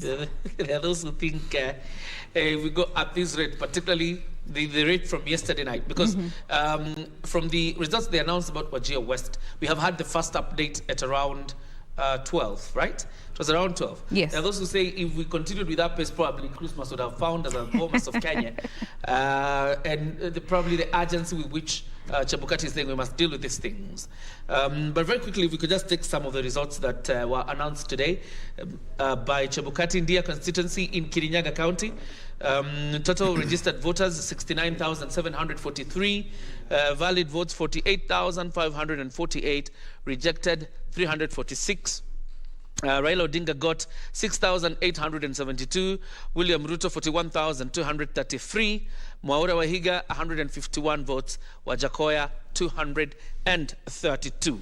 Gatundu South in Kiambu, the total registered voters is 79,860, valid votes 54,536, rejected 475. Raila Odinga got 12,290. Ruto got 41,712. Mwaura got 223. Wajakoya 311. In Iata, Machakos County, total registered voters is 82,446. Valid votes were 49,062. Rejected votes 402. Raila Odinga got 38,225. Ruto got 10,391, Mwaura Wahiga 121, Wajakoya 325. In Ainabkoi, Uasin Gishu County, total number of registered voters 62,611, valid votes 44,102, rejected votes were 265. Raila got 8,620, Ruto got 35,401, Mwaura Wahiga 51, Wajakoya 90 votes. There has also been an update on the votes in Moi Ben constituency in Uasin Gishu County. The registered voters being 77,877, valid votes were 56,502, rejected ballots were about 354.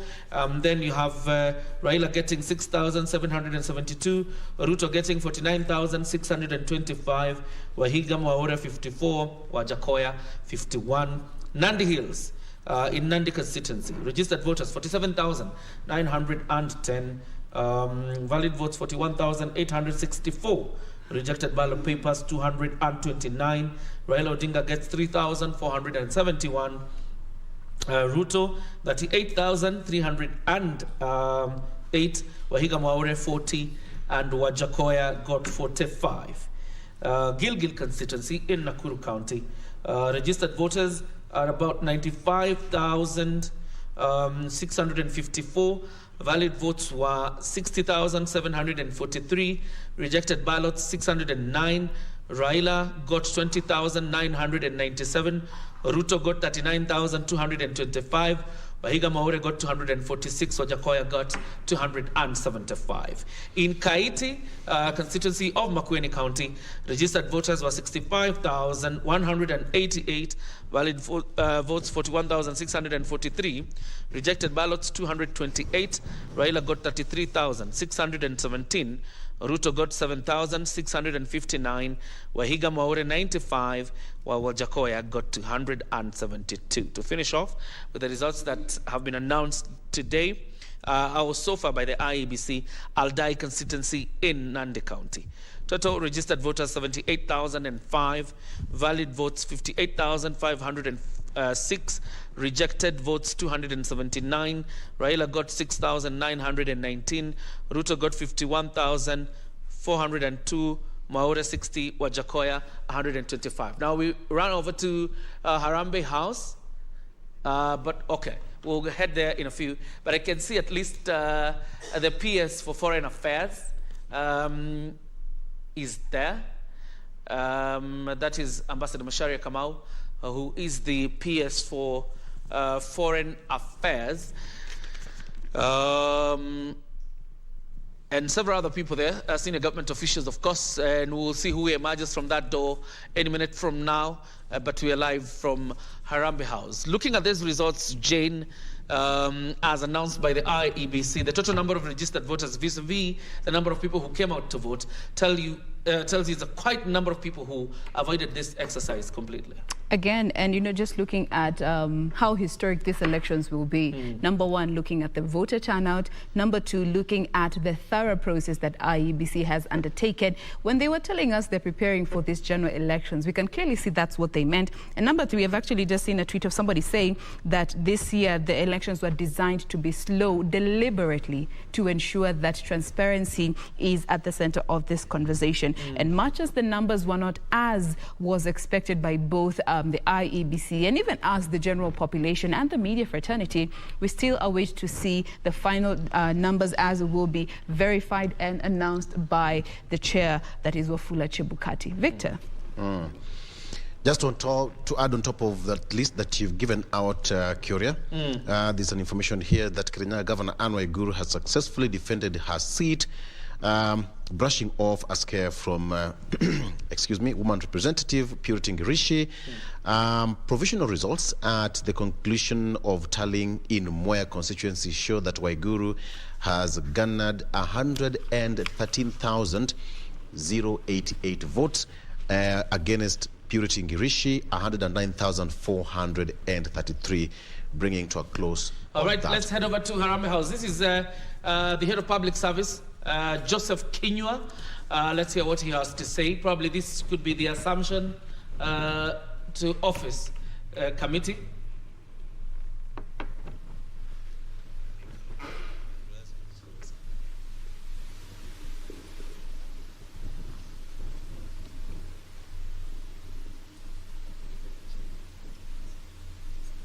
We can proceed. Okay.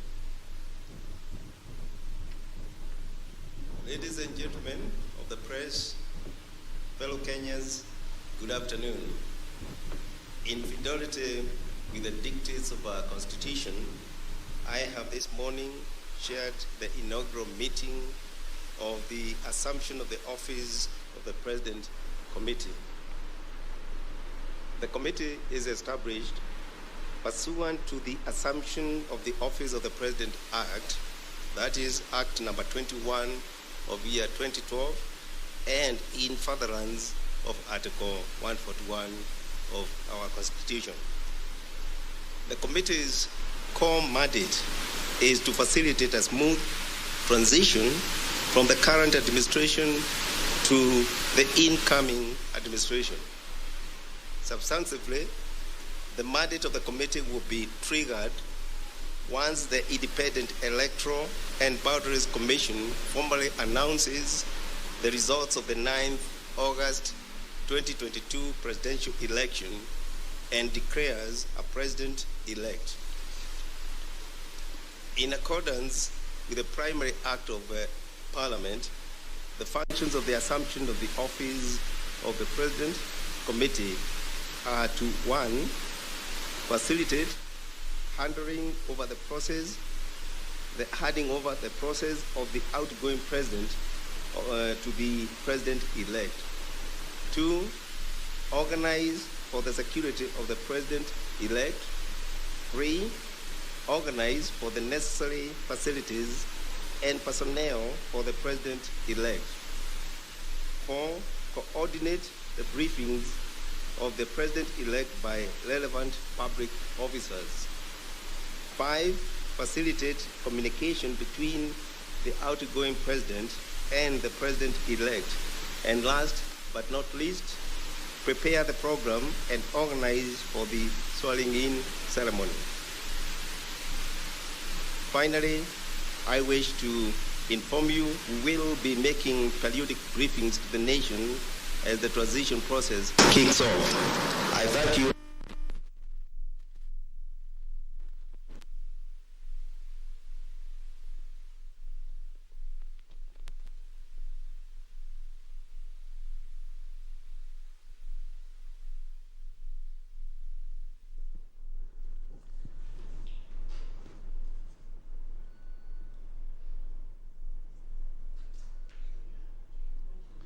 All right, that's the assumption of office of President Committee chaired by the Head of Public Service, Joseph Akinyua, and of course flanked there by senior government officials, including the Chief of Defense Forces, Robert Kariuki Kibochi, and you will also see the likes of PS Interior, Karanja Kibicho, the PS for Foreign Affairs, the PS for the Ministry of Treasury.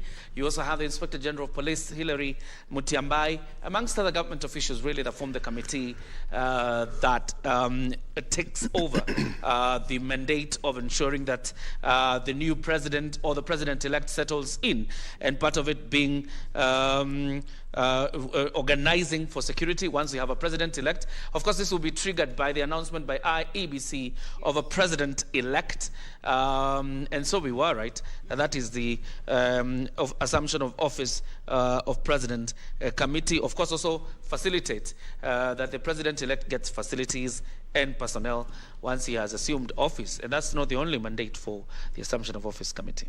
And I think it's the right time for even Kenyans to understand what to expect once we get to this time that we're all looking forward to, that Chebukati will announce the president right there. And what you also need to understand as a viewer, once the Chebukati announces the president-elect, there will be a 14-day period that is constitutionally allowed for any petitions to be filed at the Supreme Court to challenge the president-elect, to challenge the results of the IEBC. And once that 14-day period lapses, the IEBC chair communicates the same information of who the president-elect is to the incumbent and the Chief Justice in written form. Now, once the chair has communicated this information in a written form to the Chief Justice and the incumbent president, the president will then be sworn in 2 Tuesdays after the official communication by the chair of the IEBC, and from then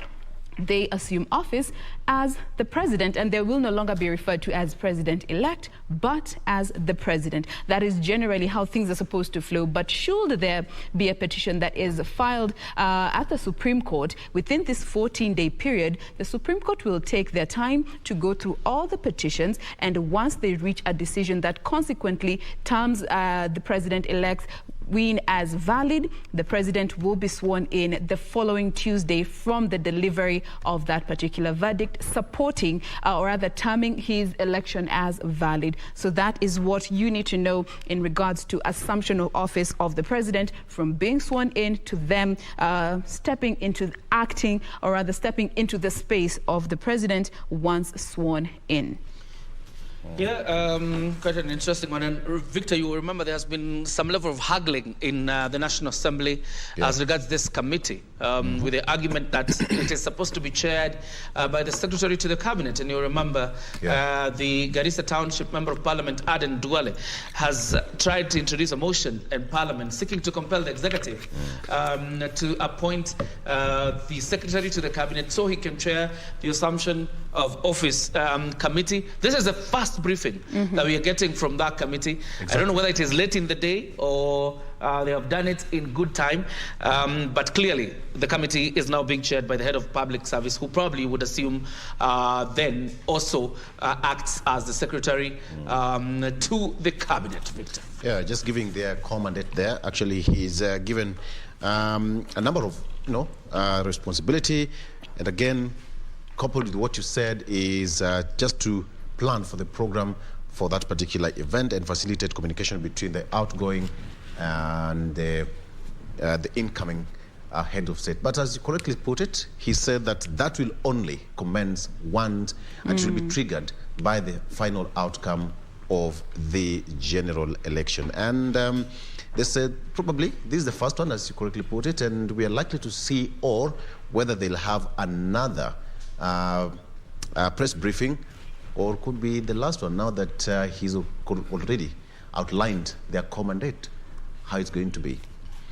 But it's encouraging that they are actually showing the people that, you know, once this is done, this is what is going to happen. Expect this. Yeah. These are our role when it comes to in the transition process. This is what we need to ensure that President-elect has been facilitated with. Because most of these protocols, many Kenyans don't know. You know, and you can remember even from previous elections, they walk in as a candidate, but when they walk out, they are the president. And from there, protocols come alive, you know? So what happens from that particular point? And this is definitely encouraging for our viewers and all Kenyans at large, just even showing the people that we expect a peaceful transition of power from the incumbent to the president-elect once announced by the Iebc. And I don't think it's too early for them to be having such briefings with the press, you know? Now, there's nothing wrong with the press briefings. Actually, at this point, when we are talking about the transition from one president to another, and clearly the assumption of office committee of the president is quite in charge, Victor. There's another conversation that ought to happen, because there will be succession in counties, either from a governor who was seeking a second term and was failed, or a governor who has served 2 terms and is assuming office. And it would be interesting probably in the coming days. We will talk to the Intergovernmental Relations Technical Committee, because on the handover of assets and liabilities to the incoming administration, it doesn't appear really like there's a good inventory that is ever taken. So you end up having a situation where even property that is supposed to be in the hands of government ends up in, you know, people's pockets, or ends up being in private hands. And we have seen that happen a lot in counties. So in the coming days, probably we need to also engage the Intergovernmental Relations Technical Committee to tell us the process of handing over of government from one governor to the next administration. And you can imagine now the international community is so focused on Kenya. I mean, our brothers and sisters across the border in Uganda following this conversation live in Tanzania as well, just seeing how Kenya, and even just yesterday we were having this conversation, how Kenya has set the bar high. And the question will be, can we maintain this standard of having general elections moving forward? And 2027 will be the ultimate test. I don't think there's any room for going any down further. We cannot. The commission that comes after Chebukati, because obviously Chebukati will exit after the end of this election probably, because he has served 2 election cycles. It means the chairperson who comes next doesn't have a choice other than to raise the bar so high. Maybe 2027, Victor, you can still vote at the convenience of Murang'a town. Or even your phone. Oh, yeah. Oh, yes. Something that we've been discussing here, and even the analysts have been talking about throughout the week, the introduction of technology in conducting an election, something that should be considered probably in the future. We've come a long way up to this particular day now that we are still using the physical papers from one corner of the country coming all the way to the Bomas of Kenya for verification. Something can be done with an example given one of the biggest telecommunication companies here in Kenya, that their level of security that you can't hack, their servers, their websites, it's something that can also be copied. But the level of trust also came into the picture that as a nation, we are still lagging behind. That is why the issue of technology in conducting an election in this country is something that should also be looked into. I don't know whether we'll be ready for that in 2022 or we will slightly upgrade the KIMS kit to a different level, but not online. But we need to understand the weight that comes with managing a general elections. Yes. The general elections, rather, because we can see Iebc made the results public. You go ahead, tally your own numbers, and tell us if you're able to keep up. Yeah. You see? So getting to a time where all this can be done over a gadget, I think will be phenomenal and revolutionary for our country. But of course, looking at these teething problems that we are still having with technology, it should be time to learn some lessons. And probably then, if the grace of tallying votes will still exist, if that window will still exist for the media, we probably have an opportunity to do things better than we have this time. And I think we have received quite a number of beatings this time. Well, lessons have been learned. Lessons have been learned and carried on. The hard way. Victor clearly doesn't want to comment today. I mean, it's definitely not an easy process. The admission that the media generally was ill prepared for this is something we must admit, and boldly so. And we have obviously lessons to learn. The next time we shall have a consortium probably. Yes. And do this better. But we definitely don't step down from our mandate to ensure that we are bringing you verified information. Much as we were having our own tallying as individual broadcasting house, we're still at the forefront, and especially as KBC Channel 1 with reporters all over the country, bringing you real-time updates as and when they are verified by the Commission. And we confidently share with you this information right here on KBC Channel 1 as Kenya continues to decide. And obviously, I think when you think about the faltering of the media, it's only that we were doing different tallings and so displaying different results, because each one of us would download forms, according to probably where you see it, the time you download. Yeah, and the time you downloaded. So that obviously led to the display of different results that you saw from different media houses. A consortium would have healed that problem probably by ensuring that all of us have it. All right, but remember, as a viewer, when it comes to the transmission of these results, there is a path that they follow from the polling station. Once all the Form 34As are filled at the polling station, they are then transmitted to the constituency tallying center. That is where they are further categorized, and of course the MCA and the Member of National Assembly results are tallied and announced at that particular level through Form 36C for the MCAs and 35C for the members of National Assembly. And from that point, the results for the governor, senator, and women rep are then transmitted to the county tallying center by the deputy returning officer, and that is the point at which they are made public through for the governors it will be Form 37D, for the senators Form 38D, and for the county women representative it will be 39D. Now, from the constituency tallying center, the presidential, or rather Form 34C that bears the result, carries the results of the presidential elections, they are transmitted to the National Tallying Center by the returning officer. And finally, the chair of the commission, that is Chebukati, will be announcing the final presidential results using Form 34D. So that is the path that the results get to follow. So as you can see, every level needs to be tallied and verified before they are made public. Again, the question of time comes into play. Looking at the number of polling stations that we had from that particular point up until they get to the National Tallying Center, it is a process that needs to be thorough, authentic, and verified. So we keep you up to date as we keep getting this information. Victor.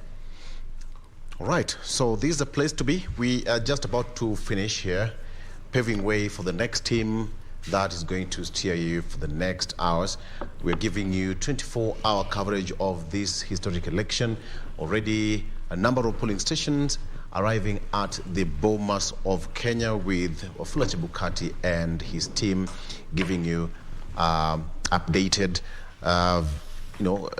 figures so that you can also follow that. Meanwhile, you can also go to the IEBC website or portal and follow that, everything that is happening there. You can also take a look at that so that we dispense of all the fears and rumors milling around. My keyword is do not depend on what's happening on social media. We've had that discussion with Bernard, and clearly social media can play a very key role.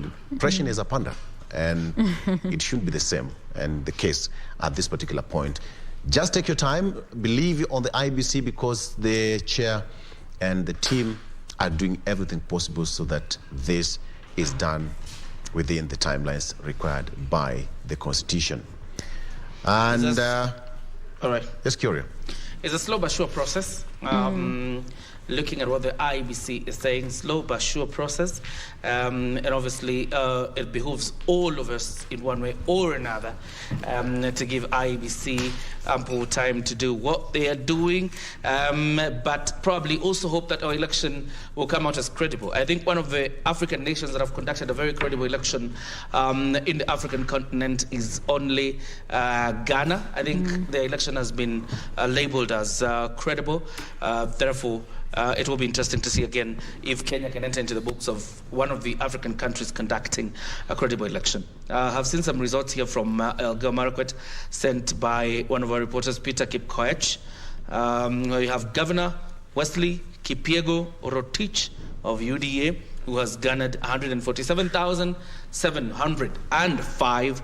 The senator is Onesimus Kipchumba Murkomen of UDA, who has gotten 141,091. The woman representative will be Caroline Ngeleche, an independent candidate, who has gotten 104,928. The members of parliament, KO North constituency, Adams Kipsanai of UDA, who got 26,560. KO South constituency, Gideon Kimayo of UDA, 35,881. Marakwet West constituency, Wakili Timothy Toroitich, an independent candidate, who got 27,803.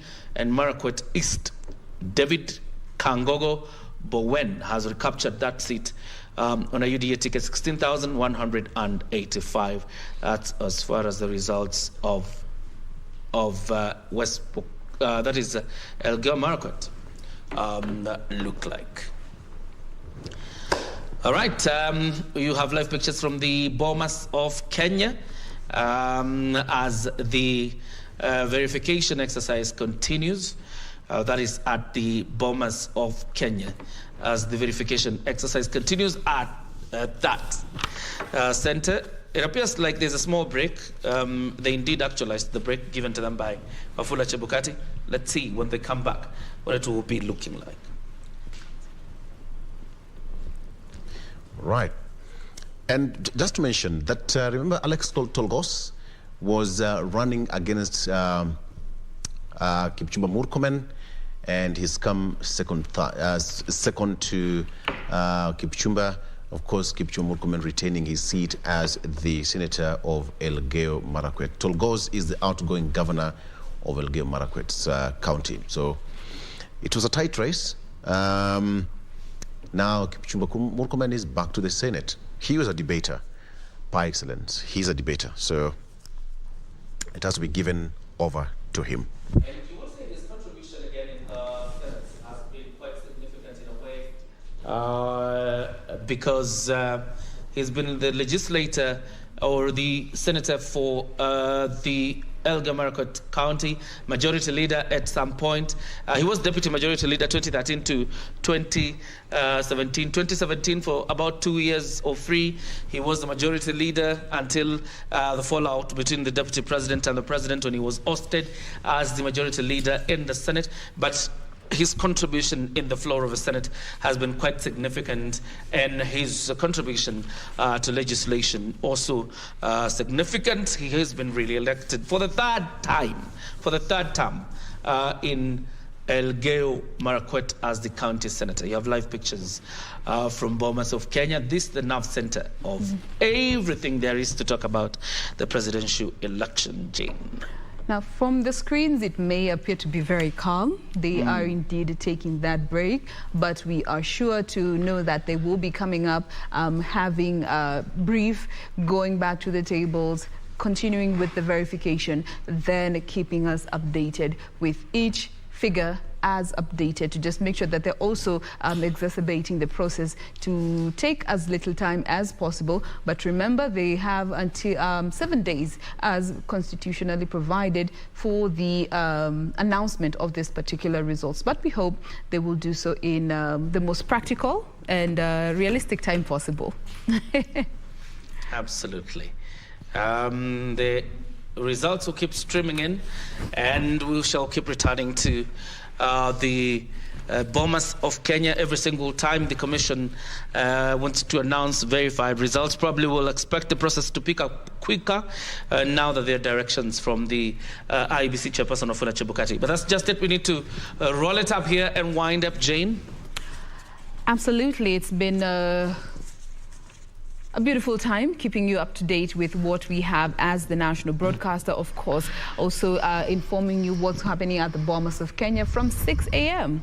up until now, just 15 minutes past 1 p.m. But the coverage does not end here with us on KBC. We do have our subsequent teams that will be relieving us and allowing you to stay updated with all this information, not just from the Bomas of Kenya, but across the country with our different reporters where they are stationed. For now, we want to take a very quick breather before we get to come back and get to wrap up the show with you. But let's catch a quick breather. We'll be right back. Absolutely, and want to acknowledge a bit about the number of people watching us from Chepterit in Nandi County. Thank you for your time. We're taking a breather. Coming back in a minute.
All right, good afternoon. And now let's take you through some of the stories we have for you from our news desk, where former Kisauni Member of Parliament Rashid Juma Benzema has clinched the seat after a 5-year hiatus, political hiatus. Benzema won the seat with 34,747 votes. Now, the returning officer, Ibrahim Wario, declared Benzema winner at the constituency tallying center within Shanzu Teachers Training College, where he also issued him with the certificate of victory. In the speech, the MP-elect thanked the electorate for voting him and called on the residents to maintain peace after the general election period.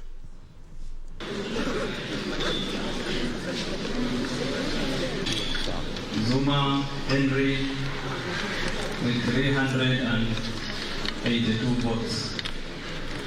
So, pertaining this election, I declare Benzema Rashid Juma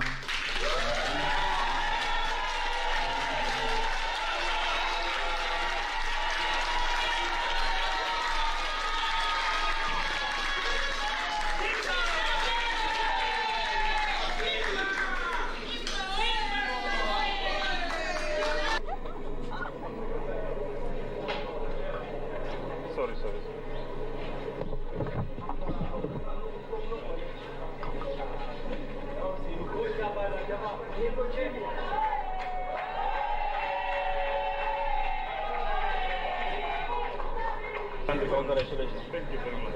Asante sana. Asante sana. Sawa, congratulations mheshimiwa. This is ID. Sasa uende usherekee.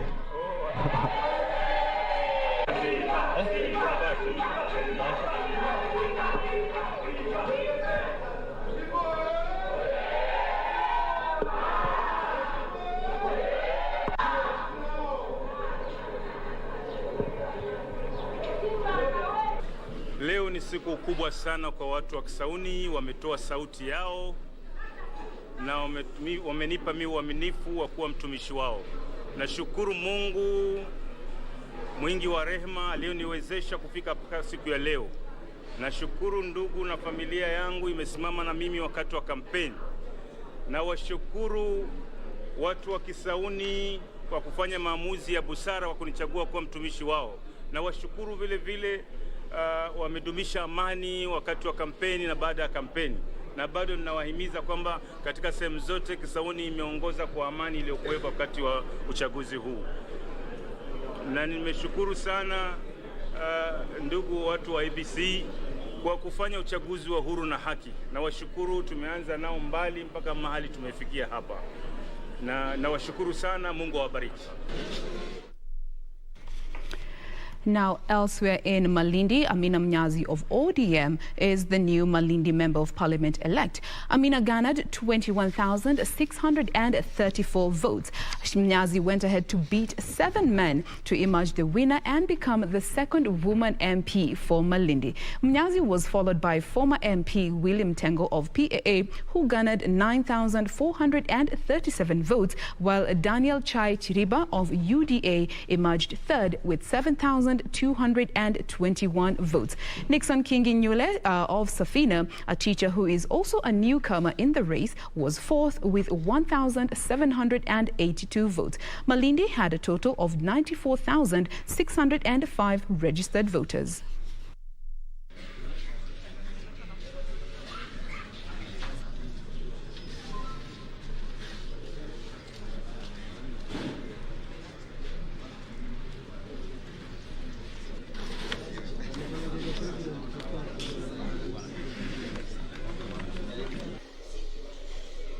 $7,221. Candidate 2, Kazeha Peter Ponda. Kazeha Peter Ponda with 505.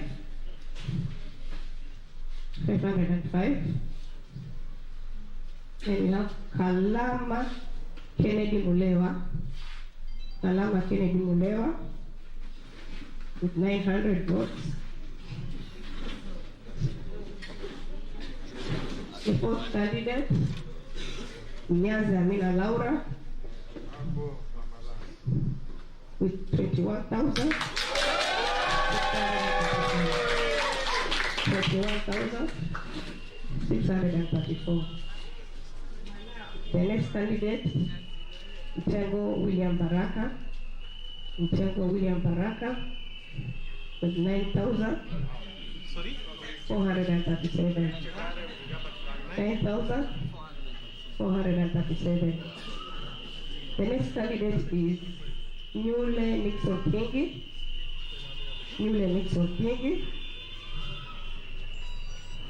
with 1,782. 1,782. Okay, this is Form 35C. Form 35C. Certificate of elected member of National Assembly. Certificate of elected member of National Assembly. The constituency returning officer hereby declares that Amina Laura Mnyazi of ID number 25078757 has been duly elected as the member of National Assembly, constituency returning officer, Malindi constituency, in the election held on 9th day of August 2022.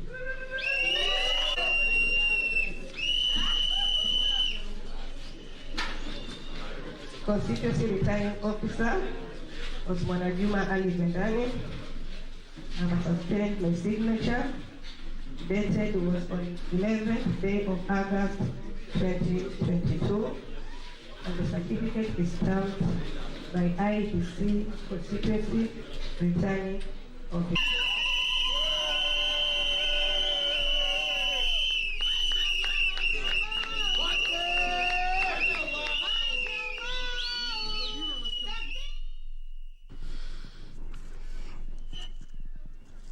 Quite some celebration there in Malindi. And talking about celebrations and the results of election, let's head over to Nyeri County. Geshoke Washira is on standby in Nyeri to tell us about the latest in Nyeri. Geshoke Washira, good afternoon. What's the latest from Madeira?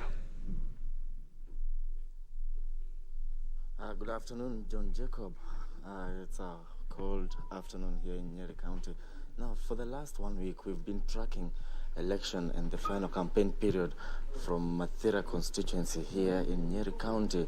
And now today, finally, the election results from Mathira constituency were released, and the candidates were declared winners from the member of county assemblies, member of the National Assembly.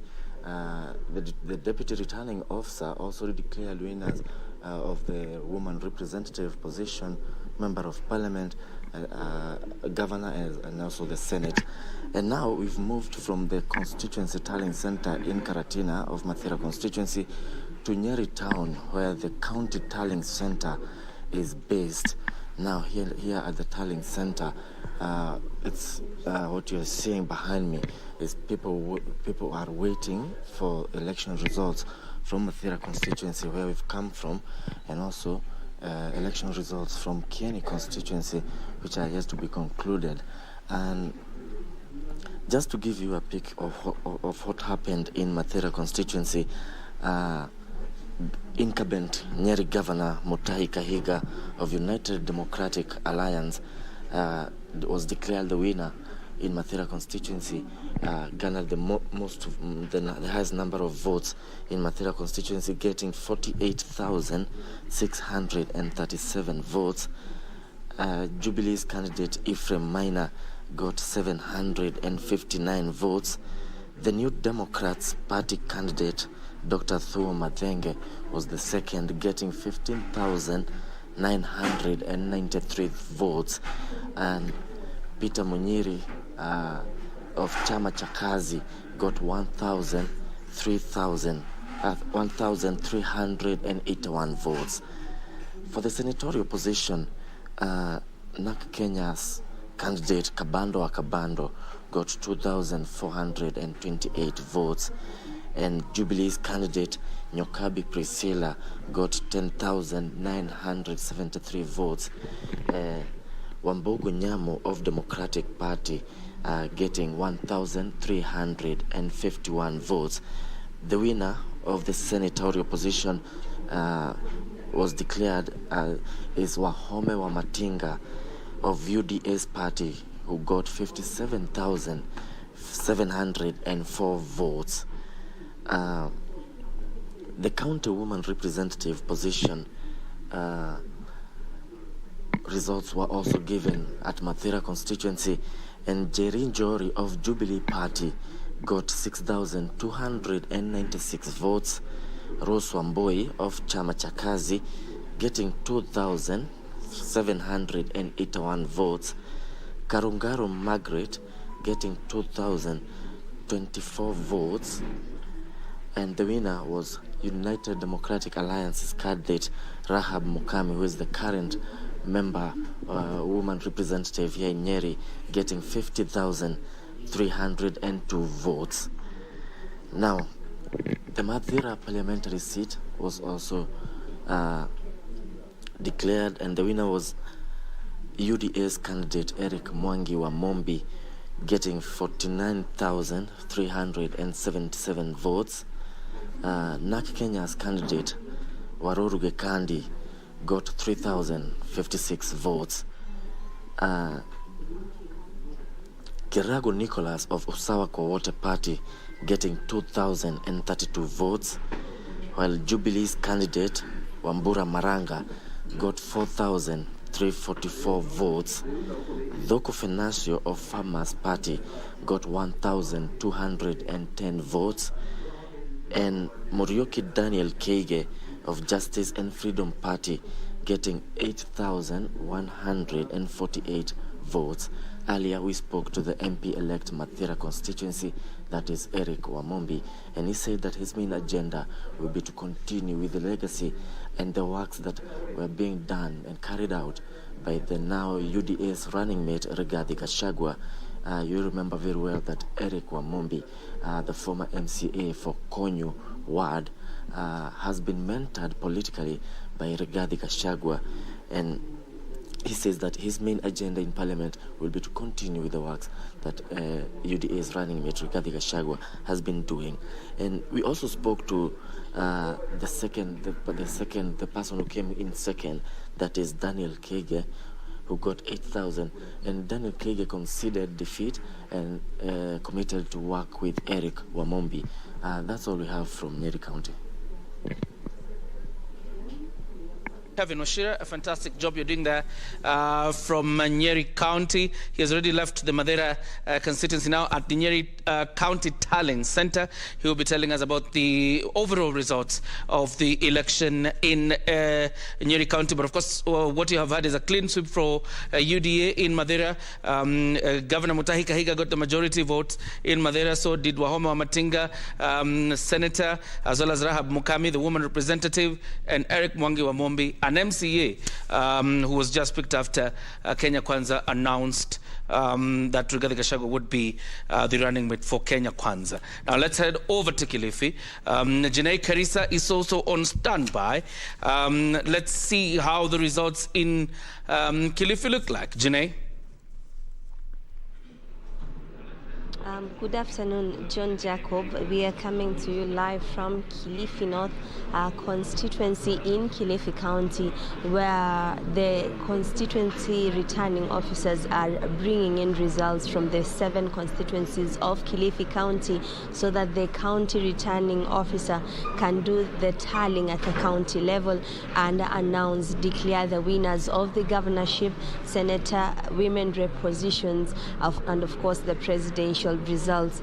All in all, we understand that 6 out of the 7 constituencies have already declared all the seats and have declared at the constituency levels. And so most of the numbers we have, that is what we have used to come up with our own tally. Please note, this is our own compilation, not from the Iebc data. The county returning officer is yet to give us their side of the data. So this is just from the constituency tallying centers, the results that were relayed. We have just done our own tallying as we wait for the county returning officer to announce the official results.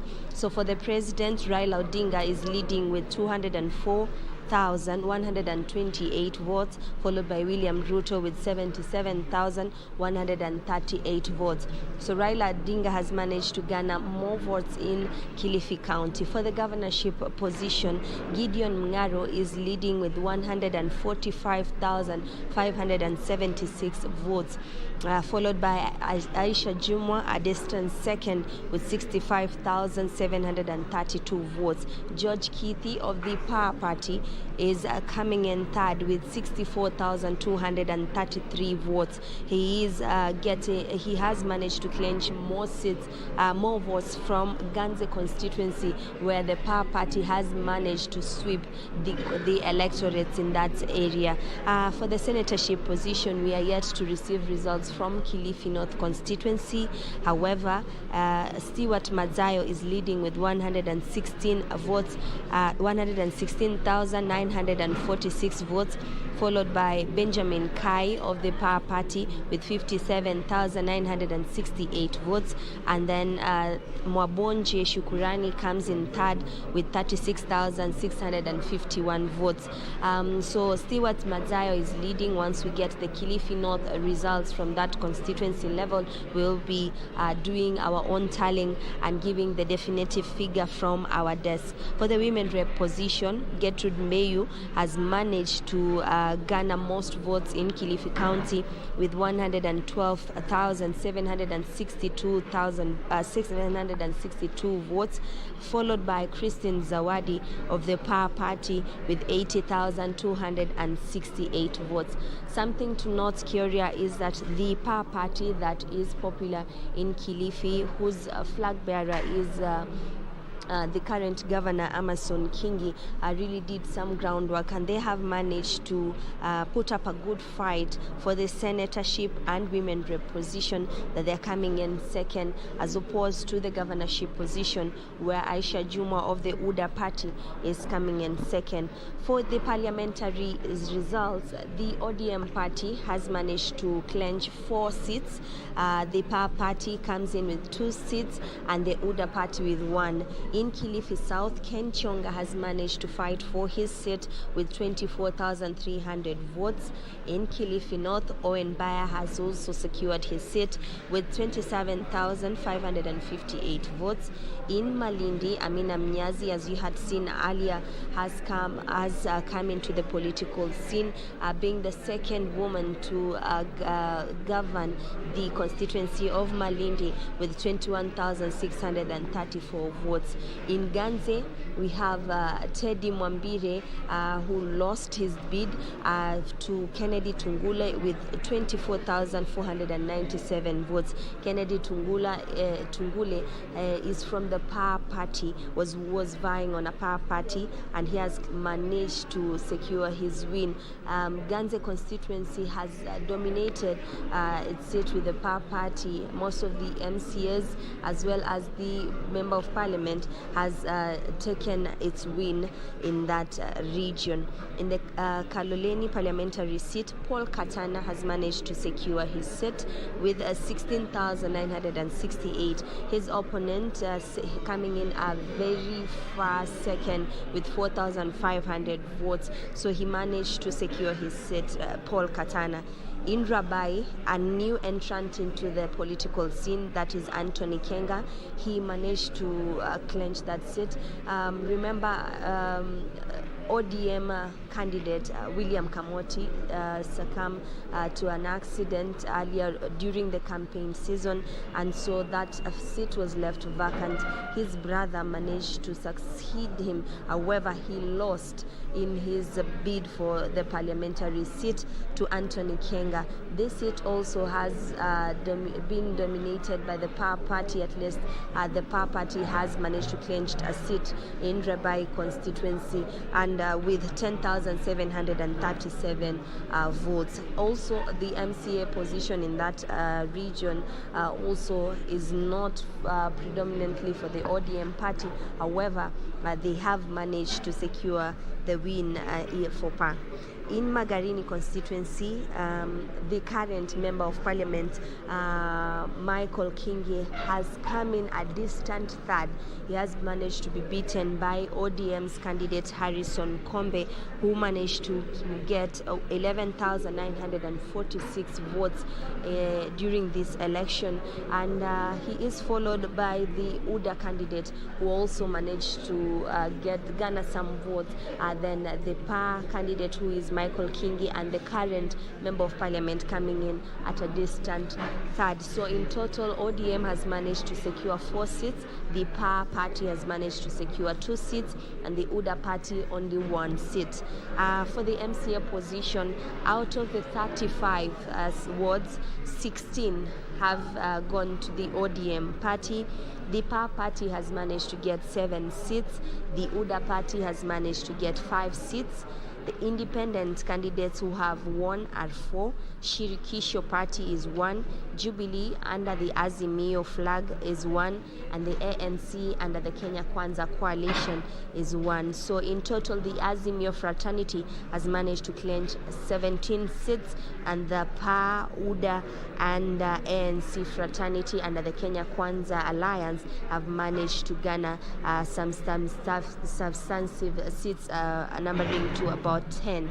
So we are at the county tallying center, Kioria, just doing our groundwork, also trying to get a word with the county returning officer Hussein Gure to give us an update on exactly what is happening. As of now, what we understand is constituency returning officers are making their way here to the Pwani University County Tallying Center to submit their results. So what is happening? The county returning officer is tallying these results. Thereafter, he will be relaying these results to the public and declaring the winners of the governor's seats, women rep, senator, and of course declare also the presidential seat. But the supremacy battle between the PAR party as well as the ODM party has been put to rest. We have seen that the ODM party has garnered a win in this region. However, the PAR party has put up a brave fight and managed to get seats in the MCA position and as well as the parliamentary position. So we await the announcement, which will come a bit later because we are still waiting for the constituency results to be submitted, and thereafter the tallying process to take place. It takes about some hours before the official announcement of the governor is declared here at the county tallying center. Kyoria, if you have any other query, I put it to rest as we continue camping here for the 5th day. My colleagues who have been assisting me, Hibak, Caroline Mramba, Asha Hamis, Nisi, as well as Rabjab Wanje in Kaloleni, have done a tremendous job in coming up with this tallying for the Kilifi County, and I am left to give the final results before we put the matter to rest. So Kyoria, we are still waiting for the official announcement. As I said earlier, this is our tallying from the reporters of KBC who are on the ground. So we're waiting for the official announcement to give the numbers per the county returning officer. As of now, I hand it back to you, Kyoria. Thank you very much, Janae Karisa and the team in Mombasa, in Kilifi, who are doing a fantastic job in terms of updating us with happenings in Kilifi. Of course, the contest between ODM and PAR, the new entrant or a new party associated with Kilifi Governor Amason Jeffa Kingi. Over to you, Victor.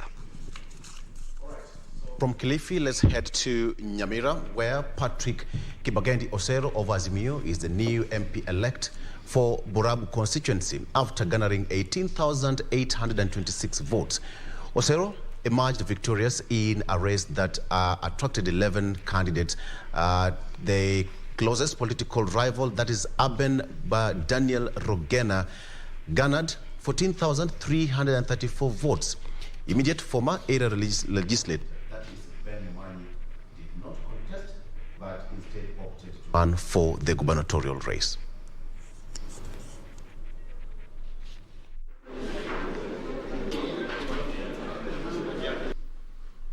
Votes garnered by each candidate are as follows. According to Moseti, 413. David Ogali Obiero, 393. Ekaraba Jared Maaka Siso, 1,539. Kambi Yamesh Yandoro, 3,791. Nyakeli Ragira Enoch, 331.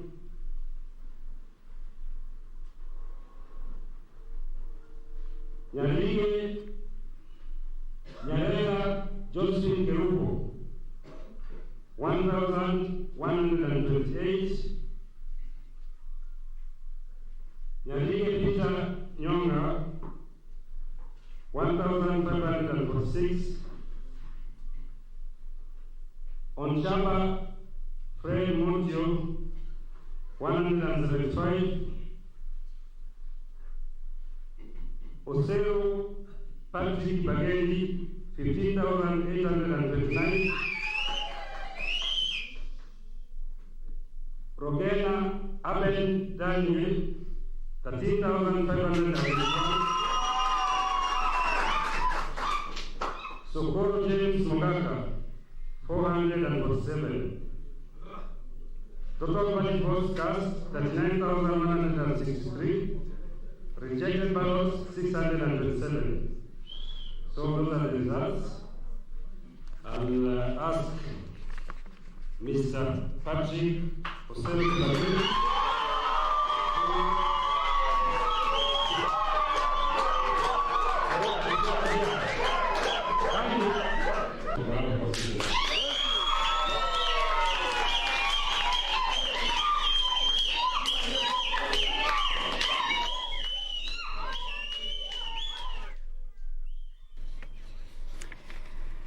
Now, Ali Wario Guyo has defended his seat as Garsen MP on an ODA ticket. Guyo garnered 12,825 votes to deface his closest contender, Bute Ahmed Bashora, who garnered 7,646 votes. Now, the Garsen National Assembly seat attracted a total of 7 candidates.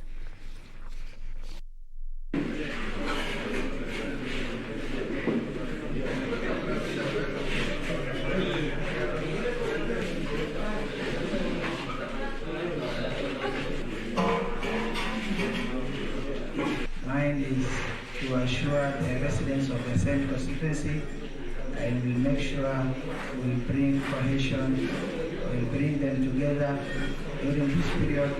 Now the election is over, it's time to work. It's time to work for them. So I urge everybody to maintain peace and unity, love.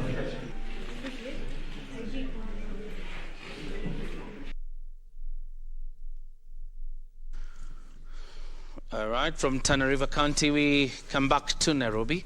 We are linking up with our team in Nairobi, led by Beatrice Getonya. Let's just focus on what is happening in the race in Nairobi. And of course, we've seen rumors about a declaration of results for the governor position. Beatrice will tell us whether that is true. Beatrice?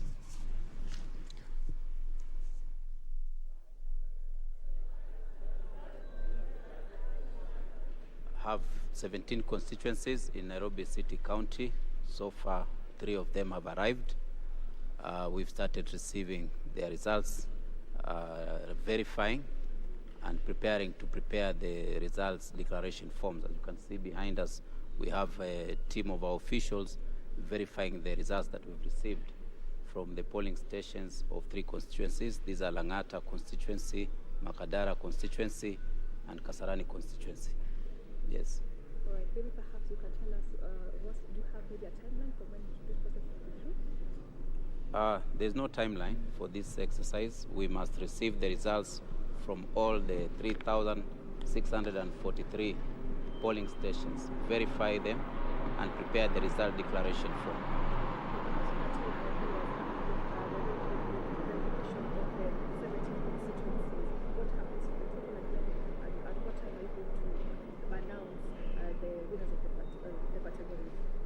Like I've explained, we must process the results of all the 3,643 polling stations. These polling stations belong to constituencies.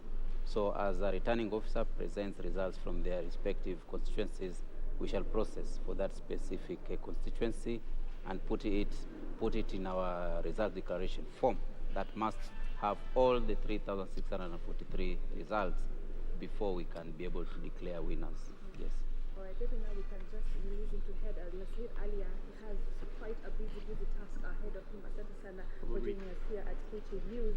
Like I said, we are here at the County Tallying Center of Kasarani, and as you can see, my cameraman had quite a busy. Probably the last one. Pardon? Probably the last one. There are some outcome that is out there regards the gubernatorial in agreement with the Tallying Center. Agreement for? The numbers that are out there for the gubernatorial race. Results are declared by the county returning officer. I have not declared any results, so I cannot speak for any other record out there. So, sir, you're saying you have already received from 3 constituencies so far? 3 constituencies have arrived. Yes. We are starting with the first one. Oh. So we'll process each one in turn until we are done with the 17 returning officers. So you're waiting for 14? From 14 constituencies? 14 constituencies are yet to come. Okay, sir. Yes. An estimation of when this will be done? We can't estimate. Yes. The law requires that once we receive results from the constituencies, we speedily process them. Yes. So that's what will happen until we process the last polling station in Nairobi City County. Okay. Yes. So give it maybe 2 days. Yes. We should be able to see final results. On Monday? Yes. Stay here with us. You will see when we'll finish. Okay. Thank you. Thank you very much. Karibu.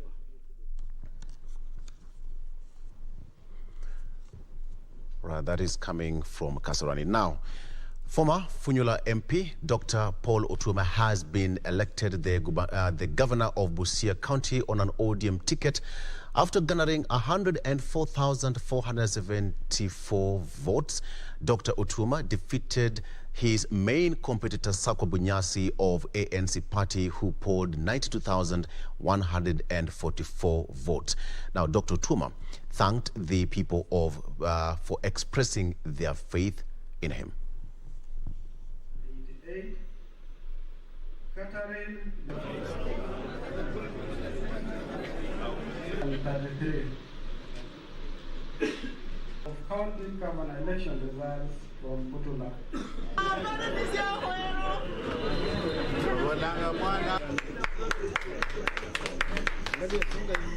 We know that our business community needs opportunities to be able to create wealth in this county.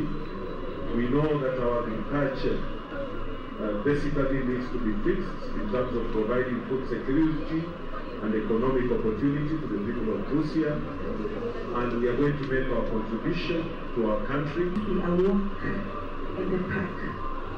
I love what the people of Busia have done by choosing potential and not anything else. Other than that, only God understands. 7,000. Simon Kingara, a candidate from the UDA party, has been elected as the Member of Parliament for Ruiru constituency after having garnered 68,784 votes. His closest opponent, former MP Esther Kadhogo of the Jubilee Party, got 27,674 votes. Now, Ruiru constituency has over 172,000 registered voters, but this time around, they posted only 62% of the voter turnout turnout, with slightly over 102,000 having shown up to vote.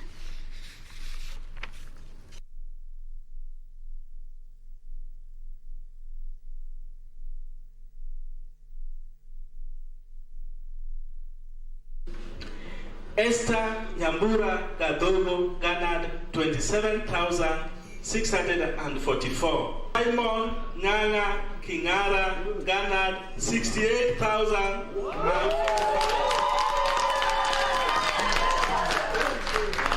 Constituency returning officer hereby declares that Simon Nyanga Kingara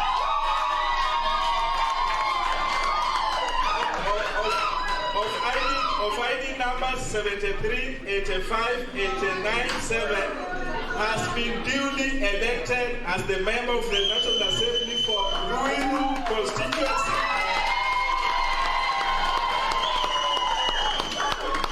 In the election held on the 9th day of August 2022. Congratulations. Shukuru sana watu wa Ruiru walitokea kwa wingi sana. Vita ilikuwa mkali sana kwa sababu ya chama ilikuwa na vita mingi, lakini kwa sababu ya nguvu ya Mungu nimeweza kupatiwa ushindi na wananchi wa Ruiru. Kwa hivyo niwashukuru na niwaambie nitaendelea kufanya kazi na wao. Wale walisimama na mimi, asante sana sana sana. Wale hawakusimama na mimi na bado ni watu wa Ruiru, bado tuko pamoja na tutakafanya kazi kama kongamano moja. Kwa sababu gani? Kama nimechaguliwa kama mtumishi wa watu wa Ruiru, itabidi nifanye kazi na watu wote wale wanaishi Ruiru. Kwa hivyo hakuna yule atapuswa katika Ruiru kimaendeleo. Kabila zote zitahushishwa katika kimaendeleo. Ofisi kama ilivyo kawaida yangu, tutafanya na watu wote bila ubaguzi wowote, na hapo ndio tutaweza kuwa na ushindi kama Joseph Mburu Kahangara is the Lari MP-elect. Kahangara polled 26,702 votes to defeat the incumbent Jonah Mburu Mwangi, who garnered 10,931 votes. Now, in his remarks, Joe Kahangara termed the election as very challenging, noting that unlike his competitor who was funded, he funded their respective parties. He financed his campaigns. Now, he thanked his supporters for working with him during the 5 years he was out of parliament. The first,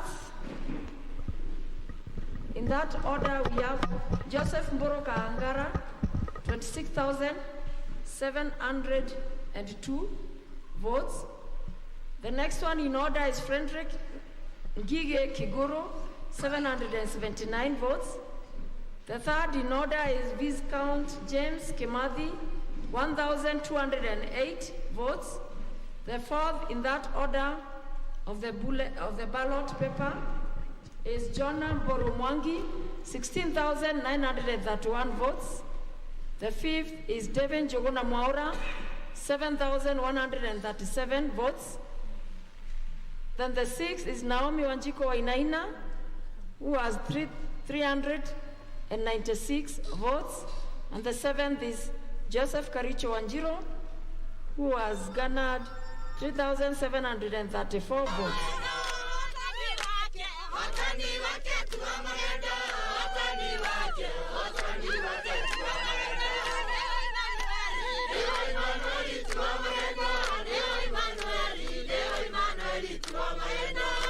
Political journey is never smooth.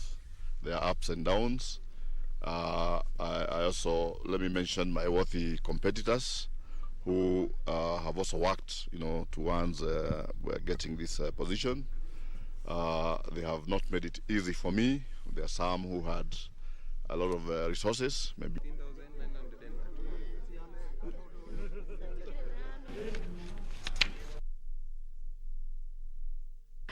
Well, with that story, it brings us to the close of the morning session here on KBC Channel 1, keeping up with Kenya Decides. It has been an absolute pleasure having you with us through and through, but we are not done with this live broadcasting. We have the Swahili team coming in as soon as we step out of studio. But for now, thank you so much for your valued time. My name is Jane Wamboi Kibera. Victoria.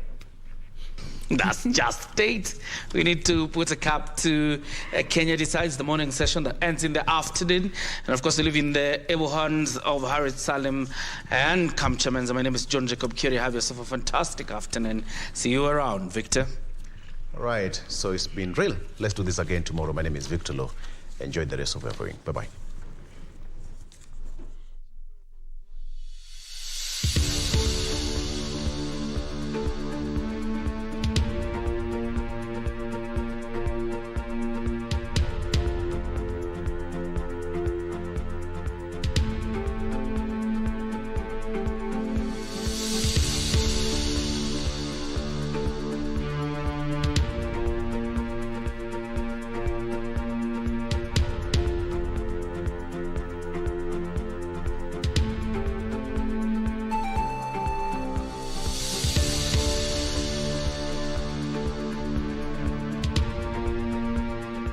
Where's Kanchari? And can we have some order? Where is security? Where is security? Can we have security maintaining order here? I'm calling upon the security officers to come and maintain order here. Yes, yes. I am asking the chief agents to come for a meeting. I'm asking chief agents to come up for a meeting. And I'm asking the security to come and maintain order on the floor of the Tally Center.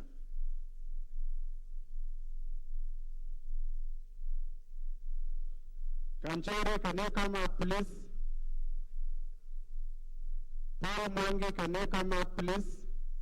Paul and Kanchari, can you come up? I don't see the Where is he? Kanchari and Mwangi, please come up. Kanchari and Mwangi.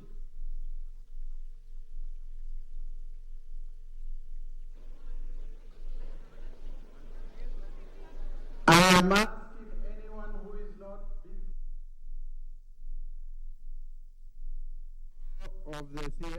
of the hall. Anybody who is not doing work at the tally desks to vacate the floor of the hall. Anybody, can you vacate the floor of the hall?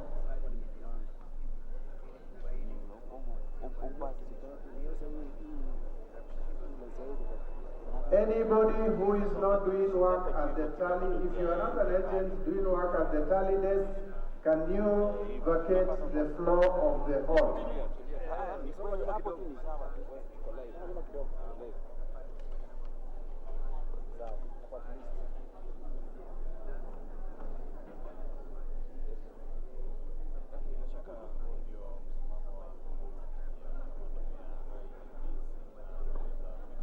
Mheshimiwa Fred Gumo and the team, please, we want this floor cleared. We have provided desks for people to sit.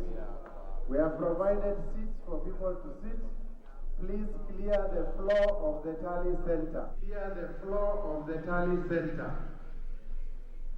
If you are not an agent and if you have nothing to do at the tally desk, can you leave the floor of the tally center?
interested in this process were a bit busy following through with their constituencies and the counties where they were candidates.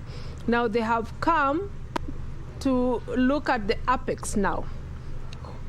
So everybody is now here. And the focus is one. So the scrutiny becomes even more stringent, although they might not have been declared as agents, but then they are observers. So there are too many eyes now seeing even the eyes and the T's, to dot and to cross and all that. So the tension is likely to build, and every small thing can be amplified. Hence the additional security. But also, these are just politicians behaving in the manner in which they are naturally expected to behave in a high-stakes game. Therefore, Iebc, in as much as they are looking at the security aspect, they also need to manage why there would be tension and hopefully cause the process to be a bit more faster and immediately intervene on every issue that is raised and be seen to be fair in the manner in which they intervene, so that and the language, in fact, communication is also a big deal in this issue, in this area that we are in right now. So even the language with which the communication comes to the people from Iebc must also be measured. It is their fault, it is their territory, but they would not be there without the political players, because it's a political process as well. Therefore, they have to manage the language so that they don't antagonize anyone as we all wait for this process to be concluded. And Doc, yes, we always say results have started trickling in. Well, that is exactly what is happening when it comes to the results. They are trickling because Iebc Chair Wafula Chebukati urged Kenyans to manage their expectations. Just the same thing that we talked about here yesterday. And it's something that we're going to be looking at because Kenyans, and we have seen a lot of propaganda on social media. But before we do that, the results that are trickling in, there's something that I've noticed about them, something that has never been quite addressed entirely, because I've been following 2013 and 2017 election. The number of spoiled votes speaks volumes, if you ask me. And looking at the numbers that we have for the two leading contenders, DP Ruto and Honorable Raila, they are neck and neck. And looking at the spoiled votes, they could make all the changes. Indeed, yes. And remember, we have seen so far an average of about 300 spoiled votes per constituency. And if you're talking about the Kenyan constituencies, which are 290, then multiplying that takes us close to 90,000. That's what you're talking about. And remember, to take it home, you only need a single vote difference. So 90,000, the alcoholics don't come out to say, I may not be able to take accordingly. So it talks to Iebc's best practices in terms of reducing wastage. Because remember, then it means the democratic rights of this particular person has not been practiced 100% when he, she, or they have got spoiled votes. And also the investments of Iebc, not to mention the investments of the government of Kenya and the investments of the characters whom we call politicians, because they have also invested a lot. And forget about even the presidential tally. It could make the difference, which is always smaller, between an MCA and another member of a county assembly. And the same could apply. So this is something that applies therefore across. And therefore, when you look at the presidential, even when we look at it as an average of 300, we could multiply by 6. Because maybe this happened even for the women rep. happened for the governor senatorial. This needs to be interrogated from a good survey approach so that we quantify it, qualify it, and ask ourselves which is the best way forward to reduce on the reasons that took us to what would be termed as spoiled votes. All right. And Isabel, perhaps you can also have a feel on the same. And still, while you are at it, looking at yesterday, we were talking about this, how women have turned the tides. Yes. Little did we know that in some counties we are going to be experiencing numbers that we've never experienced. Case in point, Nakuru County, we have Meru, just to mention but a few. Yes. And I remember somebody being interviewed and saying that we might need to assist now men. We might even have a member of the National Assembly, member of the National Assembly position, because what we have seen in this election is that women are coming out. Not only do they know that they have the numbers, but now they are knowing that they can use these numbers to their advantage. Okay. One, on the issue of the spoiled votes. I think the first time we had a conversation on spoiled votes was in 2013. 2013, we had a closely contested election. And I think the margin that declared the winner was about 6,000. And in that particular election, we had a very huge number of spoiled votes. It became like a third horse.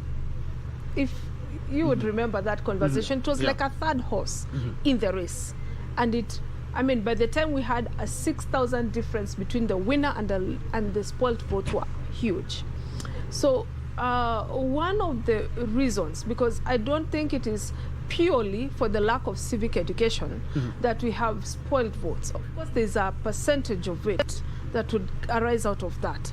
But then the conversation moved on further, and I think it also came up in 2017 when the factor of interference with the system was being considered, whether there was a factor that may have been injected in the system. Because once you apply a factor, it will apply across. On all figures, it will apply. So sometimes, as we are looking at all this, when we see the percentages of one versus the other, like the major, and then we see that it applies to a certain extent in a, in a manner in which it may suggest that, it's just an area of audit, so that we know purely whether it is for the lack of civic education, but also whether there is also some form, because, we have had all these kind of accusations and counter-accusations of attempts, into the servers and the systems and all that. So if, for example, that were to have happened or to happen, then you're likely to see that applying as a factor, and it will definitely apply to the stream of spoiled votes. On the issue of women, again, we are only confirming what this society knows, that women are born leaders. You are confirming now. Yes, we are only confirming that. But certain things were a setback to them. Number one, cultural issues. That although the woman is known to be a leader in the home, when it comes to out there, the men would naturally want to take that space. So it was a cultural setback already, and we had to surmount that. And the second thing again became the element of finances. So you as a woman, you want to go into national leadership, however, you do not have resources of your own, to the extent in which you want to apply to, because elections, as we said yesterday, are an expensive process. So you might not have those kind of resources, and you have to go back to Baba Watoto and say that, I want to be a leader. And they'll be like, no, I'm the leader out there, and you are the leader in the home. So the family resources may not be advanced to you, although when the man, for example, would want to take on leadership, he would have no problem selling family land, family homes and shares and all those things. He can use that, but the woman does not have that kind of access. So finances became an issue for women even as they were trying to go into leadership. But when now we have that affirmative action, and in this particular election, something different happened, because we have we have had bills coming to Parliament for the 2/3 gender rule, and they have failed. And this time IEBC forced political parties to include women in their nominations lists. So automatically, resources that would ordinarily be applied to candidates by political parties then became applied to the women. That already gave the women an advantage, first by affirmative action, now through the nominations lists, and also by resources being applied by political parties. But more than that also, I'd want to say that the PPL, the political party funding, the formula again that is going to be used by the funding for political parties after elections has advantages to parties that will also have elected women. There is a percentage, a ratio that is going to the number of women elected, and therefore political parties will also at that point were encouraged by that factor to actually nominate women to high political seats, including those of governors, including that of a deputy president, so that again in the rate of success it will also inform the kind of funding that comes to the political party. So it is a win-win all across. A wonderful thing. All right. Yes. And Doc, yes, I would like to pick your mind on the same. We might not need affirmative action in the next in the next election or in the next 10 years. We might not need that. That underscores how our democracy has grown in a very short time. We are in the 3rd election after the new constitutional dispensation. If we reflect on Kenya's history, we'll connect pretty well with that question, and again with the assertions, which are very factual, that Isabel has put across. Remember way back when we were fighting for freedom, one woman saw the torture that the white man was putting the men to, and she felt like the men were cowards. And she challenged them. You'll give me your trousers, Central Police Station where it is today, and I will.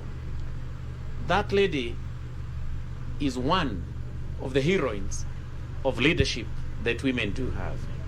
You come further, you realize that during the Mau Mau struggle, we had quite a number of women who were very good in the coded language, and they served a critical role. In fact, when we talk about founding fathers, some of us say our founding fathers and mothers, because truly speaking, these women were in the forefront of making sure that we got Uhuru. Then after our independence, we were able to see icons that we can mention. I'll pick only one and link that particular woman to what we have today.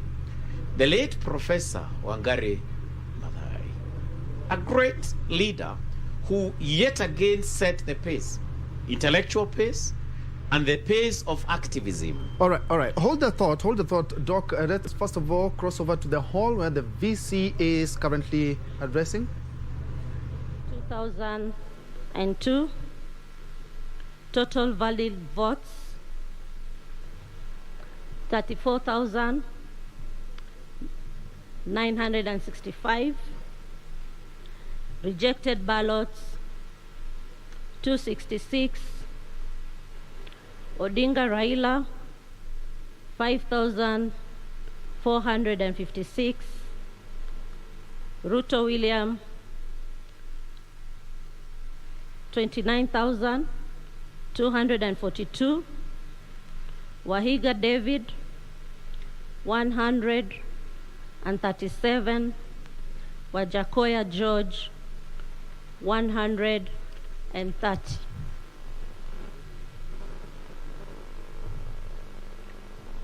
Narok County,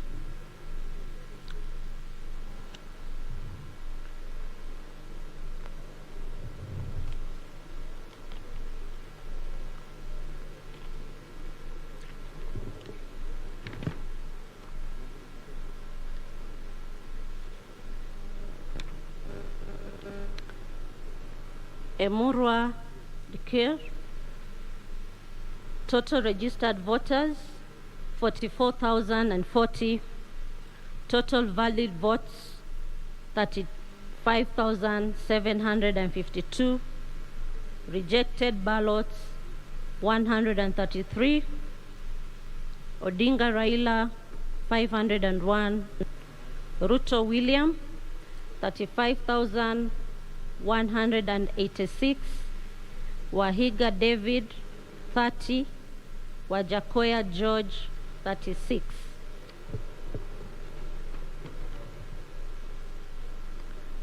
Kisumu County, Seme constituency.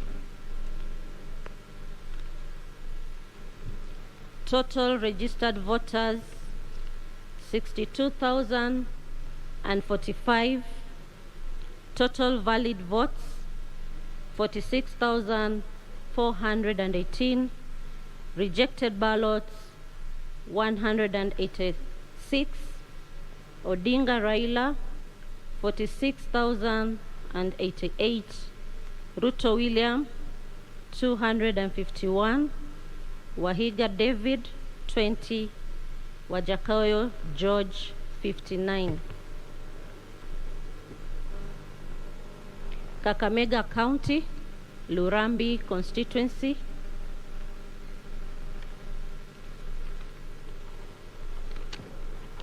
Total registered voters 89,770.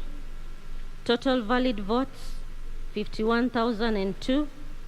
Rejected ballots 763.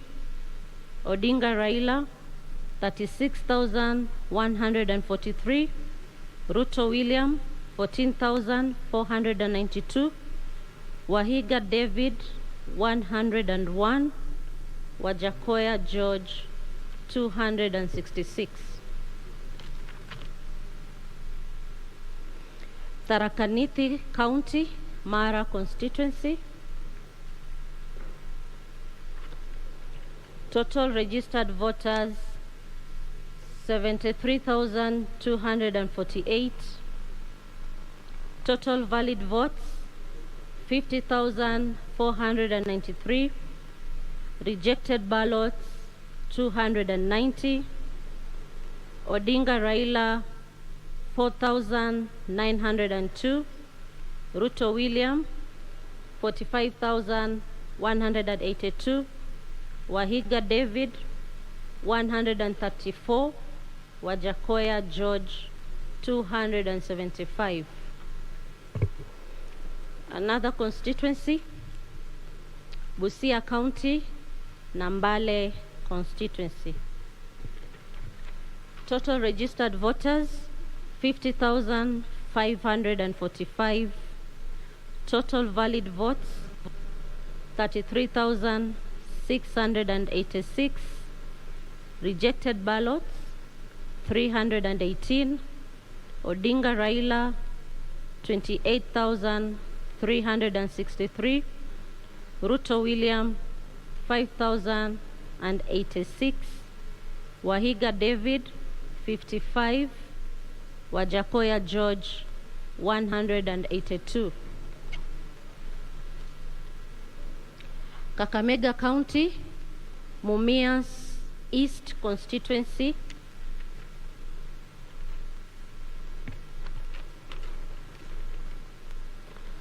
Total registered voters 50,568. Total valid votes 30,608. Rejected ballots 364. Odinga Raila 19,467. Ruto William 10,839. Wahiga David 67. Wajakoya George 235. Laikipia County, Laikipia West constituency. Total registered voters 118,986. Total valid votes 78,615. Rejected ballots 623. Odinga Raila 20,943. Ruto William 57,192. Wahiga David 222. Wajakoya George 258. Trans Nzoia County, Iebc constituency, registered voters 50,688. Total valid votes 32,337. Rejected ballots 361.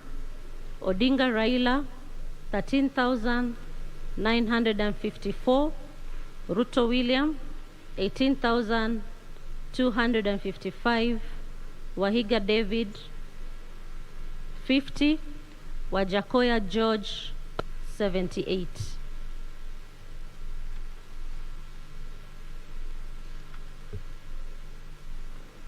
Kitui County, Mwingi West constituency.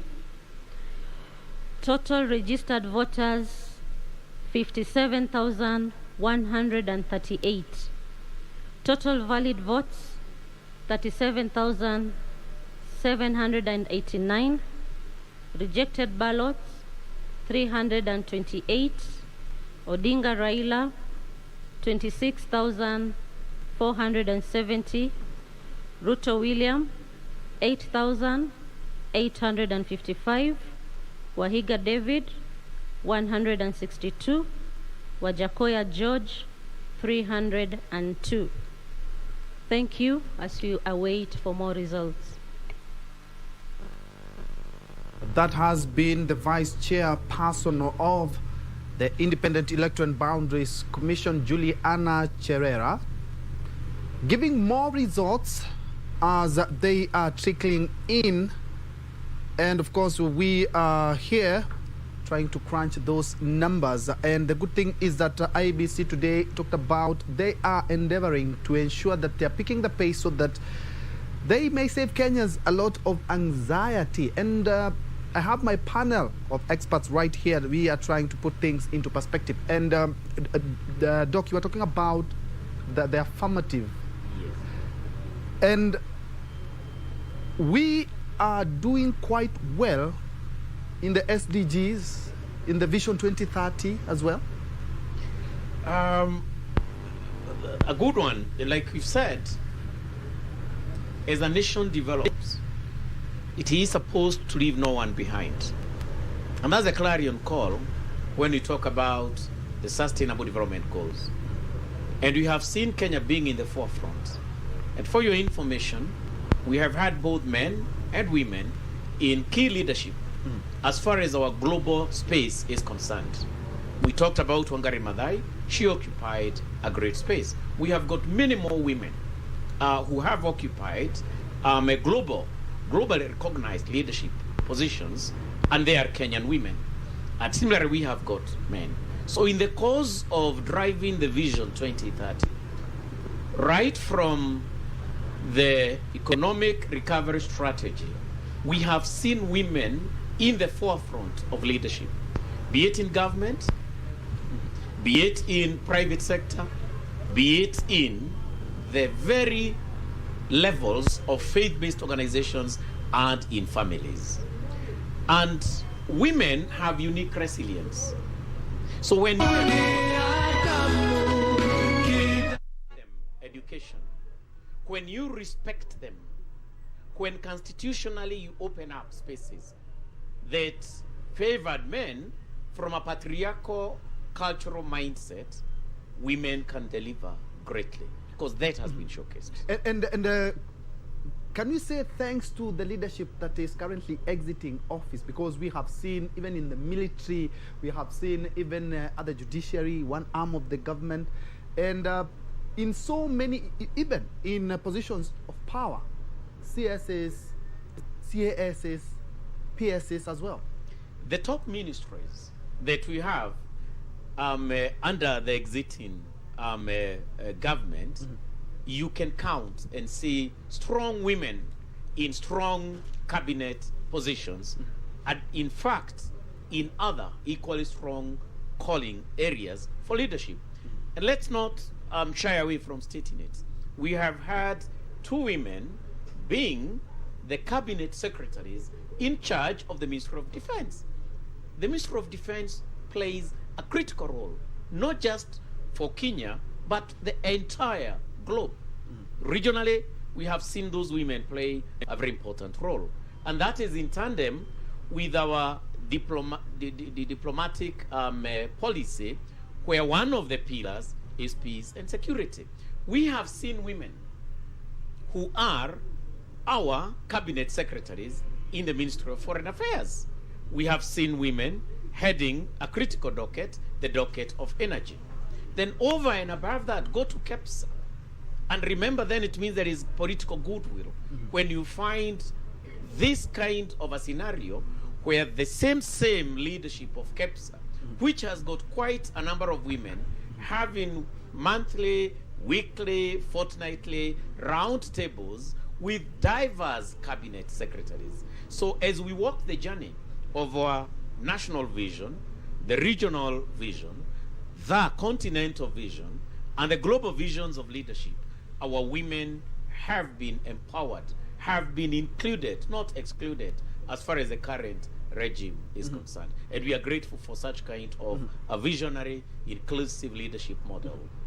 And Isabel, looking at still on the numbers, we have seen new entrants in politics. Some are riding on the wave of perhaps what they were doing before they decided to plunge into politics. A good example is the MP-elect of where we are, Langata, who is a media personality. We have seen also the likes of a businesswoman who has won in Nakuru, Tabitha Karanja, as the senator. We have seen many people ride on maybe what they were doing before. Even the Kasarani-elect MP, who used to be the CEO of a gaming company. There's a blend of young leaders now and the seasoned one. But of course, we have seen in the mountain and also in the rift, some of these leaders that we've always seen on the political scene and the political sphere for ages, they have been edged out. We are bringing in a crop of new leaders. How do they gel well with the seasoned politicians who will be in the 3rd Senate and the 13th Parliament? It's always a good thing when people who are in the normal sectors of life decide to take up governance and give themselves to service so that they can better the nation with the expertise and their vision. So it is a good thing for us to have a blend of politicians that come up from all sects of all sectors of our lives and of our economy. Clergy, business people, people who are into production, people who are from the labor force. Allow me to interject. Yes. Let's first of all cross over to the Nairobi Tallying Center. That is the Kasarani, where they are giving out the results. Let's first of all listen in. Soka, Pamela Teka Mukolwe, 218, John Unsomu Ochoti, 204, Janel Ogwoka Uchweri, 341, Edwin Watenya Sifuna, 55,728, Margaret Wanjiru, 13,827, total valid votes 73,236, rejected ballots 1,124.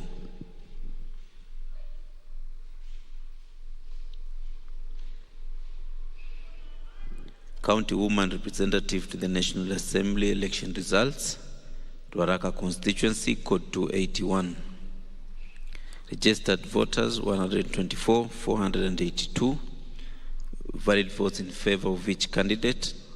Monica Wamaitha Gitau 611, Delvin Mora John 329, Mary Musuki Mudachi 226, Brenda Kangai Ntwiga 186, Millicent Nyaboke Omanga 16,150, Teresia Antonio Molo 224, Esther Mudhoni Basaris 55,780, total valid votes 73,506, rejected